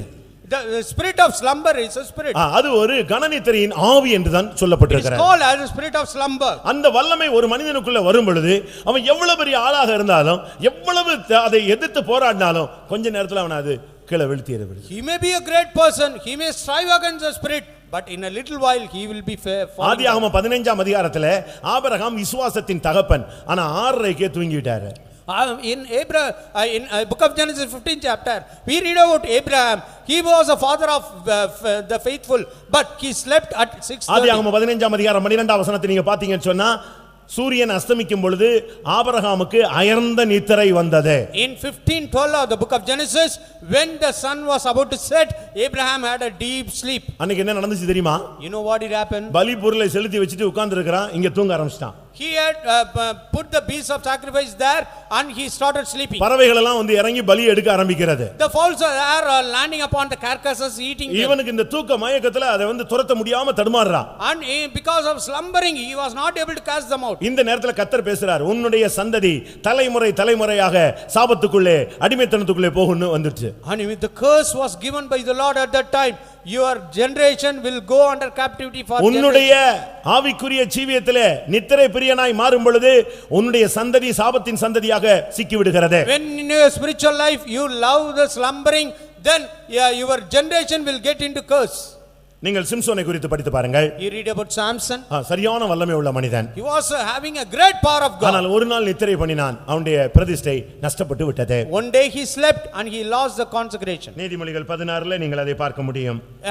You can read about the book of Judges 16th chapter. அவன் நித்திரை பண்ணி கொண்டிருந்தான், அவனுடைய முடி சிரைக்கப்பட்டு போய்விட்டது. He slept and his 7 locks of hair were அந்த ஒரு நேர தூக்கம் அவனுடைய வாழ்வையே கேள்விக்குறியாக நிறுத்தி விட்டது. That one sleep made his life a question mark. பிரியமானவர்களே, உங்களில் எத்தனை பேர் இப்படிப்பட்ட வல்லமைகளிலே தாக்கப்பட்டு உங்களுடைய நித்திரையினால் பிரதிஷ்டைகளை நஷ்டப்படுத்திக் கொண்டிருக்கிறீர்கள்? How many of you are affected by this power and losing your consecration? தூங்குகிற நீ மரித்தோரை விட்டு எழுந்திரு, அப்பொழுது கிறிஸ்து உன்னை பிரகாசிப்பார் என்று எபேசியருக்கு பவுல் சொல்லுகிறார். In Ephesians Paul says, you that sleepeth arise from the dead, then Christ shall shine for you. Sisera என்ற ஒரு சேனாபதி இருந்தான். There was a captain of the host. அவனை யாருமே ஜெயிக்க முடியாது. Nobody was able to overcome him. அவ்வளவு வல்லமையான ஒரு மனிதன். He was a powerful man. ஆனால் ஒரு நாள் அவன் தோல்வி அடைய வேண்டிய சூழ்நிலை ஏற்பட்டது. One day he was defeated. தன் ஜீவனை காத்துக்கொள்ள ஓடினான். To keep his life he ran. ஒரு இடத்திலே அவனுக்கு அடைக்கலம் கிடைத்தது. In one place he got refuge. ஆனால் அந்த இடத்திலே அவன் தூங்கி விட்டான். But there he slept. ஒரு பெண்ணின் கையிலே அவன் மரித்து போனான். In the hand of a woman he died. ஒரு சேனாபதியினுடைய முடிவு தூக்கத்தினாலே அவனுடைய வாழ்க்கையே முடிந்து போய்விட்டது. The death, the end of the life of a captain of the host was because of his slumber. உங்களில் எத்தனை பேர் நித்திரை பிரியர்களாக மாறி வரப்போகிற மகிமையான எழுப்புதலுக்கு தடையாக இல்லாவிட்டால் வரப்போகிற எழுப்புதலை காண முடியாமலே ஓட்டத்தை முடிக்க போகிறீர்கள்? How many of you are bound by a sleep of slumber and being a hurdle to the coming revival, not able to see the glorious revival to come? இன்றைக்கு உன்னுடைய வாழ்க்கையிலே கர்த்தர் உனக்கு கேள்வி கேட்கிறார், என்னுடைய எழுப்புதலுக்கு நீ ஒரு தடையாய் இருக்க போகிறாயா? Today the Lord is asking the question to you, are you going to be a stumbling block for my revival? இல்லை, என்னுடைய எழுப்புதலுக்கு நீ ஒரு காரணமாய் அமைவாயா? Or will you be causing the revival to come in my இல்ல church? கடைசி காலங்களில் உள்ள கடைசி நாட்களில் நடக்கிற கொடிய காலங்களுக்கு நீ ஒரு அடையாளமாக சபையிலே ஒரு சாப சின்னமாக விழுகையின் சின்னமாக மாற போகிறாயா? Or else are you going to become a sign of the perilous times of the last days, being a sign of the curse, being the sign of falling away in the church? பிரியமானவர்களே, உங்களில் எத்தனை பேர் தற்பிரியர்களாய் இருக்கிறீர்கள்? How many of you are lovers of yourself? எத்தனை பேர் பணப்பிரியர்களாய் இருக்கிறீர்கள்? How many of you are covetous? எத்தனை பேர் சுகபோக பிரியர்களாக இருக்கிறீர்கள்? How many of you are lovers of pleasure? எத்தனை பேர் மனுஷ பிரியர்களாக இருக்கிறீர்கள்? How many of you are pleasing men? எத்தனை பேர் நித்திரை பிரியர்களாக இருக்கிறீர்கள்? How many of you are lovers of slumber? நான் இப்பொழுது நேரம் கொடுக்கிறேன், உங்களை நீங்கள் சரிப்படுத்திக் கொள்ளுங்கள். I give you the time, you reform yourself. எல்லாரும் கொஞ்ச நேரம் கண்களை மூடுவோமாக. Let's close our eyes. நான் சொல்ற வார்த்தை நீங்கள் கவனியுங்கள் பிரியமானவர்களே. நீங்கள் ஒருவேளை சபையிலே சாதாரணமான ஆளாக இருக்கலாம், ஆனால் தேவனுடைய பார்வையிலே நீ ஒரு விலையேற பெற்ற நபர். You may be an ordinary person in the church, but in the sight of God you are precious. நீ குப்பையில கிடந்த ஒரு ஆள்தான். You were earlier in the dunghill. நீ புழுதியில கிடந்த ஒரு ஆள்தான். You were in the dust. ஆனால் உன்னை மகிமையான சிங்காசனத்துக்கு கொண்டு போவேன் என்று வாக்கு பண்ணி உன்னை அழைத்திருக்கிறார். But the Lord had promised that he will take you to the glorious throne. இந்த மார்க்கத்தில் வந்த பின்பு நீ தற்பிரியனாய் மாறி போகாதே. After coming into this path, don't become lovers of yourself. பணத்தை கொடுப்பார், பணப்பிரியனாய் போய் விடாதே. God may give you money, don't become lovers of money. உனக்கு சுகபோகமாய் வாழ்வை அனுபவிக்க கொடுக்கவில்லை, இவைகள் எல்லாம் வேறு ஒரு நித்திய காரணத்துக்காக கொடுக்கப்பட்டது. It is not given to live a life of pleasure, it is given to you for an eternal reason. அதை நாளைக்கு உங்களுக்கு சொல்லுகிறேன். Tomorrow I will tell about எல்லாரும் that. கண்களை மூடுவோமாக. Let's close our eyes. முடிந்தால் முழங்கால் படியிடுவோம். If it is possible, be on your knees. ஒரே point, கர்த்தாவே வரப்போகிற எழுப்புதலுக்கு நான் ஒரு தடையாக இருக்க கூடாது. Only one point, oh Lord, I should not be a hindrance to the revival to come. வரப்போகிற மகிமையான எழுப்புதலுக்கு நான் ஒரு காரணமாக அமைய வேண்டும். I should be the cause to bring the revival to come. ஒருவேளை நீங்க உங்களுடைய பார்வையில் நீங்க அற்பமானவர்களா இருக்கலாம், சபையின் பார்வையில் அற்பமானவர்களா இருக்கலாம், தேவனுடைய பார்வையிலே நீ விலையேற பெற்ற ஒரு நபர். You may be a low person in your own sight, in your own church, but in the sight of God you are precious. நீ யாரை நேசிக்கிறாய்? Whom do you love? யாரை பிரியப்படுத்துகிறாய்? Whom you are trying நீ இந்த to please? கேள்விக்கு பதில் சொல்லத்தான் வேண்டும். You have to answer this question today. பேதுரு அந்த கேள்விக்கு பதில் சொன்னான். Peter answered that question. அடுத்த கேள்வி கேட்ட உடனே அவன் சொன்னான், ஆண்டவரே நீர் அறிவீர் என்று சொன்னான். Once again the question was put to him.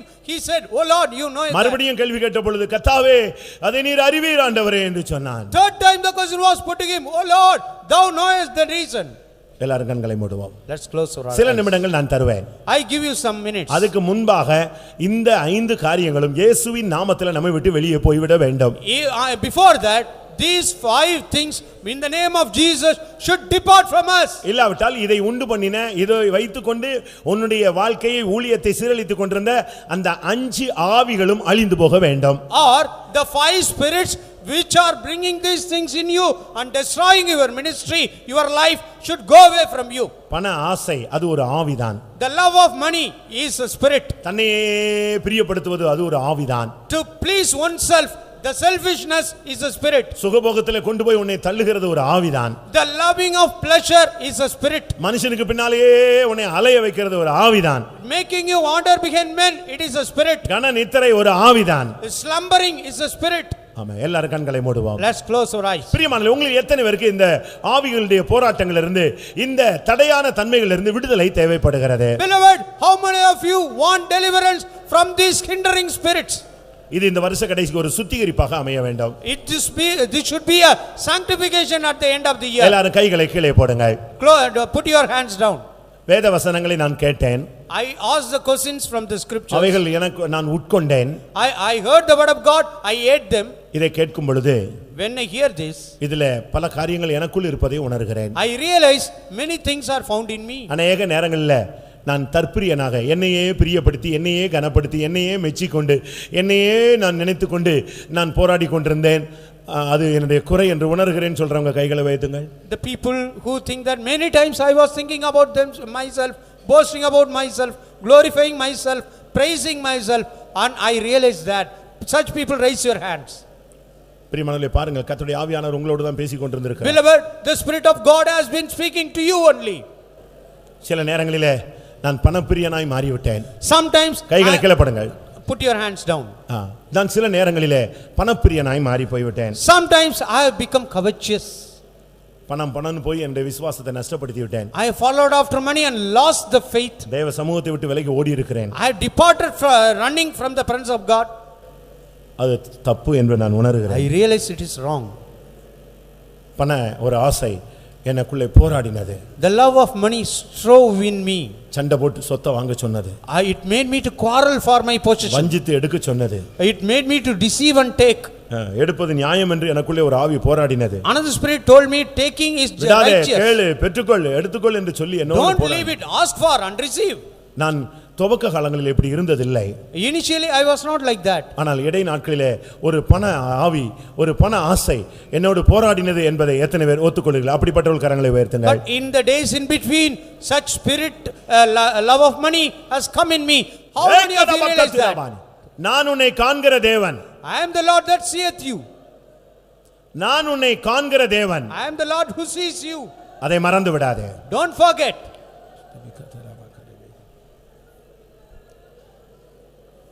நான் சுகபோக பிரியனாய் மாறிவிட்டேன் என்று எத்தனை பேர் ஒத்துக்கொள்கிறீர்கள்? How many of you accept that I have become the lovers of pleasure? கர்த்தர் கொடுத்தார், ஆனால் அது எனக்கு என்று நான் நினைத்து விட்டேன். God had given me, I thought that it is only for me. இன்னைக்கு சுகபோகமா என்னால் இருக்க முடியுமே தவிர இதெல்லாம் இன்னைக்கு எடுத்தா நான் தற்கொலை தான் பண்ணி சாகணும். அவ்வளவு போராட்டம், அவ்வளவு சுகபோகத்தில் நான் திளைத்து விட்டேன். Today I am able to live in pleasure, but if these are taken away from me, I may even commit suicide. I am depending upon the pleasure so much. ஒரு காலத்தில் கர்த்தரை மாத்திரம் பிரியப்படுத்தினவன் இன்றைக்கு நியாயம் பேசி நான் ரோட்ல போற அநேக மனிதர்களை, சபையாரை, ஊழியர்களை, மனிதரை பிரியப்படுத்தவனாய் மாறிவிட்டேன். Earlier, once upon a time, I was loving God, pleasing God alone, but now in the church, in the outside world, I have been justifying many things. I am speaking and pleasing people. மனுஷரை பிரியப்படுத்தினவர்கள் எத்தனை பேர்? How many of you have pleased men? நான் நித்திரை பிரியனாய் மாறி போய்விட்டேன். I have become lover of slumber.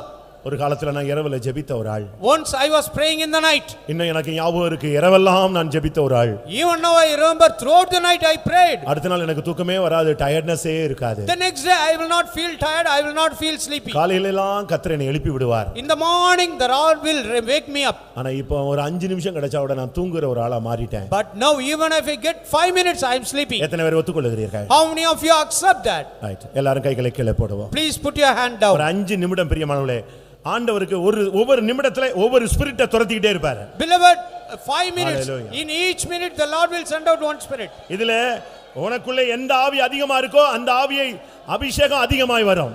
In whichever is the spirit in you, that much the anointing will come more in you. எதை நீ பலிபீடத்துல வைக்கிறையோ அதை சுட்டெரிக்கும்படியாக அக்கினி இறங்கும். Whatever you place on the altar, the anointing will come to burn it to ashes. நீ பலிபீடத்துல வைக்காததை கர்த்தர் சுட்டெரிக்க முடியாது. What you have not placed on the altar, the Lord cannot burn. பலிபீடத்துல வைப்பதை சுட்டெரிப்பது தேவனுடைய கடமை, உண்மை. It is the true faithfulness of God to burn to ashes whatever is placed on the altar. எத்தனை பேர் பலிபீடத்துல இன்றைக்கு இந்த 5 காரியங்களை வைக்க போகிறீர்கள்? How many of you are going to place 5 things on the altar? கர்த்தாவே, நான் எழுப்புதலுக்கு ஒரு தடையா இருக்க கூடாது. Oh Lord, I should not be hindering the revival. நான் ஒரு ஊழியனாய் இருந்து கொண்டு, Being a servant of நான் God, ஒரு சபையில மூத்த விசுவாசியாய் இருந்து கொண்டு, I am an elder believer. பரிசுத்தாவின் அபிஷேகம் பெற்றுவிட்டு After receiving the anointing, நான் இதே சபையின் எழுப்புதலுக்கு தடையாக இருந்தால் என்னை எடுத்துக்கொள்ளும் ஆண்டவரே, வேண்டாம், அப்படி ஒரு வாழ்க்கை எனக்கு தேவையில்லை. if I hinder the revival, the church, I don't want to remain alive. இப்பொழுதே 5 ஆவிகளிலிருந்து விடுதலை தாரும். Now itself, give me deliverance from the 5 spirits. நான் உம்மை மாத்திரம் பிரியப்படுத்த விரும்புகிறேன். I will please thee நான் alone. உம்மை மாத்திரம் நேசிக்க விரும்புகிறேன். I will love thee alone. நீர் விடுதலை தந்தால் இனிமேல் நான் ஜெபிப்பேன். If thou give me Hallelujah. deliverance, I will pray. இனி எனக்கு காலங்கள் தந்தால் நான் எல்லாவற்றையும் வெறுத்து விட்டு ஓடுவேன். If you give me more time, Hallelujah. I will get and run away. இப்பொழுது கர்த்தருடைய ஆவி உன்னை சந்திக்க போகிறது. Now the Spirit of God is going to visit you. ஆவியானவர் உன்னை நேரடியாக நேருக்கு நேராய் சந்திக்கிற The நேரம். Spirit of God will visit you face to face. ஹalleluya. ஆவியானவர் இப்பொழுது உனக்குள் போராடுகிற வல்லமையை அழிக்க போகிறார். The Lord is going to destroy the power that is working in you. இக்கரபல கத்துரானி.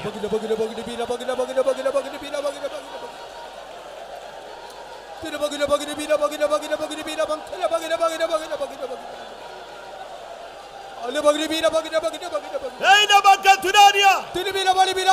ரிபக்க நபக்க துராமானா. திராய் புடிதி கிரோ. திராய் புடிதி கிரோ. திராய் புடிதி கிரோ. சேலபக்க ரமனா ஷரமானியா. ரபக்கரபல கத்துராமானியா. சுடபல கத்துராமானியா. ஆமென். ஆமென். உனக்குள் நாட்டப்பட்டிருந்த சில வல்லமைகளை கர்த்தர் வேரோடு பிடுங்குகிறதை நான் காண்கிறேன். I am able to see the Lord is uprooting Amen. powers in you. இந்த ஆவி, இந்த வல்லமை வேரோடு பிடுங்கப்படுகிறது. This power is uprooted from you. ரபலக திரக்கரபக துராமானி. ஏய் நிமினா மன்னராஜி.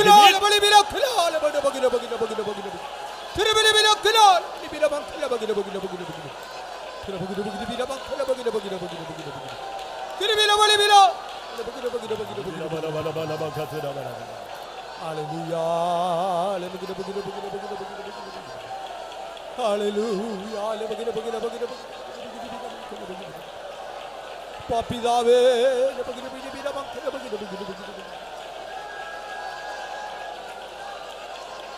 ஹalleluya ஹalleluya ஹalleluya ஹalleluya இயேசுவே சுடபல கத்துராமானியா. ஆமென். எத்தனை பேருக்கு அந்த ஆவிகளுடைய போராட்டம் விலகி கொண்டிருப்பதை உணர்கிறீர்கள்? How many of you realize the attack of the evil spirit removed from you? ஒன்னு தெரியுமா? You know one thing. யாரும் கண்ணை திறக்காதீங்க. Don't open your eyes. நிறைவானது வரும் பொழுது குறைவானது ஒளிந்து போகும். When the fullness comes, the lacking thing will. அபிஷேகத்துல நிரம்பறதுக்கு வெட்கப்படாதீங்க. ஆவியானவர் வரும் பொழுது உன்னை தூக்குவார். ஹalleluya. அந்த ஆவி உன்னை விட்டு ஓடும். The spirit will flee away from you. துலபல பீரோ பீரோ பீரோ கிராய் கிரோ கிராய் பீரோ பீரோ கிரோ பல பல பல பல பல பகரி பீரோ கிரோ பல பீரோ கிரோ பல பல பல ரிபக்கர பக்கதரா. கனநித்திரையின் ஆவியை கர்த்தர் துரத்துகிறார். The Lord is casting out the lover. கனநித்திரையின் ஆவியை கர்த்தர் துரத்துகிறார். He is casting out the spirit of slumber. Amen. Hallelujah. திரும்பிரோ. உன்னுடைய பிரதிஷ்டை புதுப்பிக்கப்படுகிறது. The consecration is renewed. ஆமென். ஒரு நிமிஷம். ஆம். உண்மையாக எனக்கு விடுதலை வேணும்னு சொல்றவங்க மட்டும் கையை எல்லாரும் கை வைத்தாதீங்க. Don't lift up. 10 பேரா இருந்தா கூட போதும் பிரியமானவர்களே. I truly want deliverance. Such people only lift up your hand. உண்மையா எனக்கு இந்த 5 வல்லமைகள் இருந்து எனக்கு விடுதலை வேணும். Truly I want deliverance from this bypass. நான் விடுதலை இல்லாம இந்த ஹாலை விட்டு இந்த கூட்டத்தை விட்டு வெளியே போய் பிரயோஜனம் இல்ல. Without deliverance there is no use of getting up from the meeting. நான் கடைசி காலத்தை எழுப்புதலுக்கு தடையாய் இருப்பதை விட நான் என் ஓட்டத்தை முடிக்க விரும்புகிறேன். Then Amen. Being a hindrance to the coming revival, I want to complete. எனக்கு உயிரை கொடுத்து ஜீவனை கொடுத்து வைப்பீரானால் இந்த சபையினுடைய கடைசி கால எழுப்புதலுக்கு நானும் என் பிள்ளைகளும் காரணமாய் அமைய வேண்டும். ஹalleluya. ஆவியானவர் வருகிறார். ஹalleluya. இலபக்கரபக்கத்திரபக்கரபக்கத்திரபானியா.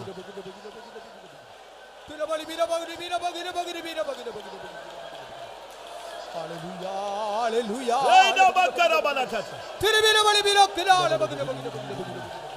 வாயை திறந்து சொல்லு, இயேசுவே நான் உம்மை நேசிக்கிறேன். வேற எதையும் நான் நேசிக்க மாட்டேன். Oh Jesus, I love thee. I will not. வேற எதையும் நான் நேசிக்க மாட்டேன். I will not love anything more. Amen. இஷபலபக்கரபக்கத்திரபான. Hallelujah.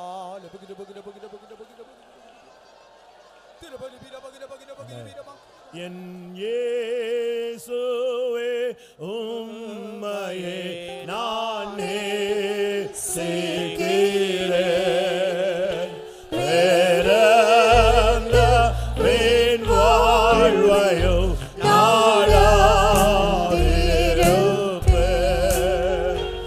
உம்மாலே நன்மையை நான்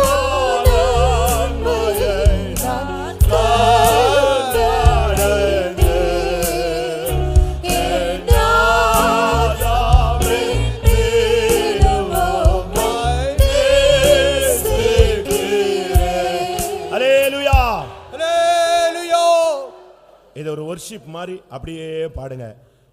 உன்னை விட்டு இந்த ஆவி போகிறதை ஆவியானவர் காண்பிப்பார். Continue to sing this chorus as a worship. The Lord will show you the spirit departing from you. என் இயேசுவே நான் உம்மையே நேசிக்கிறேன். Oh my Jesus, I love thee வேற alone. எந்த வீண் வாழ்வை நான் நாடாதிருப்பேன். I will not seek any other vain life. உம்மாலே நான் நன்மைகளை கண்டடைந்த ஒரு ஆள். I am the one who received blessing from உம்மையே you. நான் நேசிக்கிறேன். I will love thee only. இந்த பாட்டு முடியும் போது ஒரு சரியான ஒரு அக்கினி அபிஷேகம் உள்ள வெளியே வரும். When the song ends, there will be a great anointing coming down. என் இயேசுவே உம்மையே நான்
Hallelujah, hallelujah.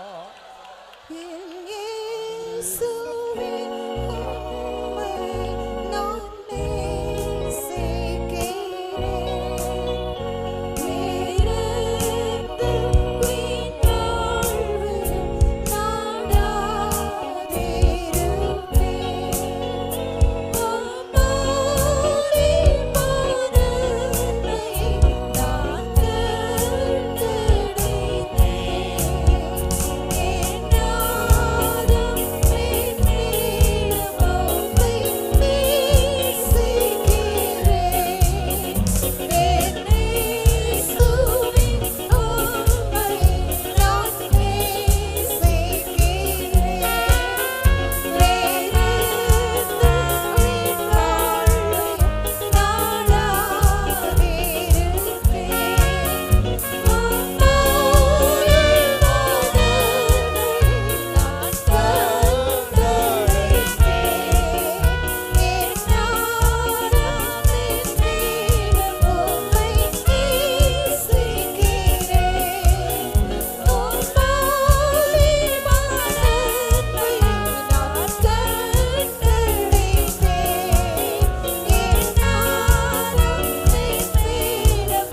Lord wants to send a mighty revival in our midst. கர்த்தர் நமத்திலே ஒரு வல்லமையான எழுப்புதலை அனுப்ப விரும்புகிறார். This revival is called entire revival before the coming of the Lord. இந்த எழுப்புதலானது கர்த்தருடைய வருகைக்கு முன்பதான முடிவு கால எழுப்புதல் என்று அழைக்கப்படுகிறது. This evening the Lord wants to give a precious promise also. இந்த மாலை வேளையிலே கர்த்தர் நமக்கு ஒரு விலையேறப்பெற்ற வாக்குத்தத்தத்தையும் தர விரும்புகிறார். He that sat upon the throne, he says, behold, I will make all things new. சிங்காசனத்தில் மேல் வீற்றிருக்கிறவர் சொல்லுகிறார், இதோ நான் சகலத்தையும் புதிதாக்குகிறேன். His words are true and faithful. இந்த வார்த்தைகள் உண்மையும் சத்தியமானவைகள். Behold, I will make all things new. These words are true and faithful. இதோ நான் சகலத்தையும் புதிதாக்குகிறேன். இந்த வார்த்தைகள் உண்மையும் சத்தியமானவைகள். The Lord wants to send a mighty anointing, a fiery anointing this evening. இந்த மாலை வேளையிலே கர்த்தர் ஒரு வல்லமையான அபிஷேகத்தை, அக்கினி அபிஷேகத்தை அனுப்ப விரும்புகிறார். You receive that fiery anointing. All these five spirits will be burnt to ashes, but you have to put all these spirits on the altar. நீங்கள் அந்த அக்கினி அபிஷேகத்தை பெற்றுக்கொண்டால் இந்த 5 ஆவிகளும் சாம்பலாக சுட்டரிக்கப்படும். ஆனால் அதற்கு நீங்கள் இந்த 5 ஆவிகளையும் பலிபீடத்தின் மேல் வைத்து விட வேண்டும். என்னை முற்றும் மாற்றிடா உன்னது பிள்ளை நூற்றிடு இன்னும் இன்னும் விசரேவும் நல்வரங்களிது கண்ணிகளில் சிக்கி நாம கண்மணி போல் காத்திட கண்மனையும் மீட்டரும் என் காவலும் நீயே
சுயமாடம்பரம் ஒன்றும் சுட்டரிக்க வேண்டுமே தயவும் தாழ்மையின் ஆவி தந்தருள வேண்டுமே பயமான யாவினின்று மனமறை சேருமே அயனை அடியார்களின் அடைக்கலமே சுய ஆடம்பரம் ஒன்றும் சுட்டரிக்க வேண்டுமே தயவும் தாழ்மையின் ஆவி தந்தருள வேண்டுமே பயமான யாவினின்று மனமறை அயனை அடியார்களின் அடைக்கலமே பயமான யாவினின்று மனமறை அயனை அடியார்களின் அடைக்கலமே பயமான யாவினின்று மனமறை அயனை அடியார்களின் அடைக்கலமே பயமான யாவினின்று மனமறை அயனை அடியார்களின் அடைக்கலமே பயமான யாவினின்று மனமறை அயனை அடியார்களின் அடைக்கலமே பயமான யாவினின்று மனமறை அயனை அடியார்களின் அடைக்கலமே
Let us praise God for all the blessing we have received on the third day of our revival meeting. நம்முடைய எழுப்புதல் கூட்டங்களின் மூன்றாம் நாள் மாலை கூட்டத்திலும் நாம் பெற்றுக்கொண்ட எல்லா ஆசீர்வாதங்களுக்காக நாம் கர்த்தரை ஸ்தோத்திரிப்போமாக. Praise Lord. Praise Lord. Praise Lord. The Lord has anointed his servant, revealed the precious counsel and warning to this church.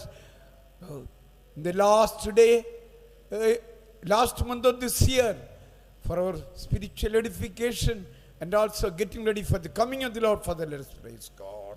இந்த கடைசி நாட்களிலே கர்த்தருடைய வருகைக்கு ஆயத்தப்படும்படியாக நம்முடைய ஜீவிதத்தில் நாம் பக்தி விருத்தி அடையும்படியாக இந்த சபைக்கு ஆலோசனையாகவும் எச்சரிப்பாகுமான வார்த்தைகளை கர்த்தர் தம்முடைய தாசனை அபிஷேகம் பண்ணி கொடுத்தார். அதற்காக நாம் கர்த்தரை ஸ்தோத்திரிப்போம். Praise Lord. Praise Lord. Praise Lord. Praise Lord. Truly the Lord is loving us. The Lord has been merciful for us, and he has stopped the rain and made the weather favorable these days. Even this evening, let us praise God. மெய்யாவே கர்த்தர் நம்மை நேசித்திருக்கிறார், நம் மீது இரக்கமாய் இருக்கிறார். எனவேதான் இந்நாட்களிலே அதுவும் இந்த மாலை வேளையிலே கர்த்தர் மழையை நிறுத்தி இயற்கை நமக்கு அனுகூலமாக்கி தந்தார். அதற்காக நாம் கர்த்தரை ஸ்தோத்திரிப்போம். Praise Lord. Praise Lord. Praise Lord.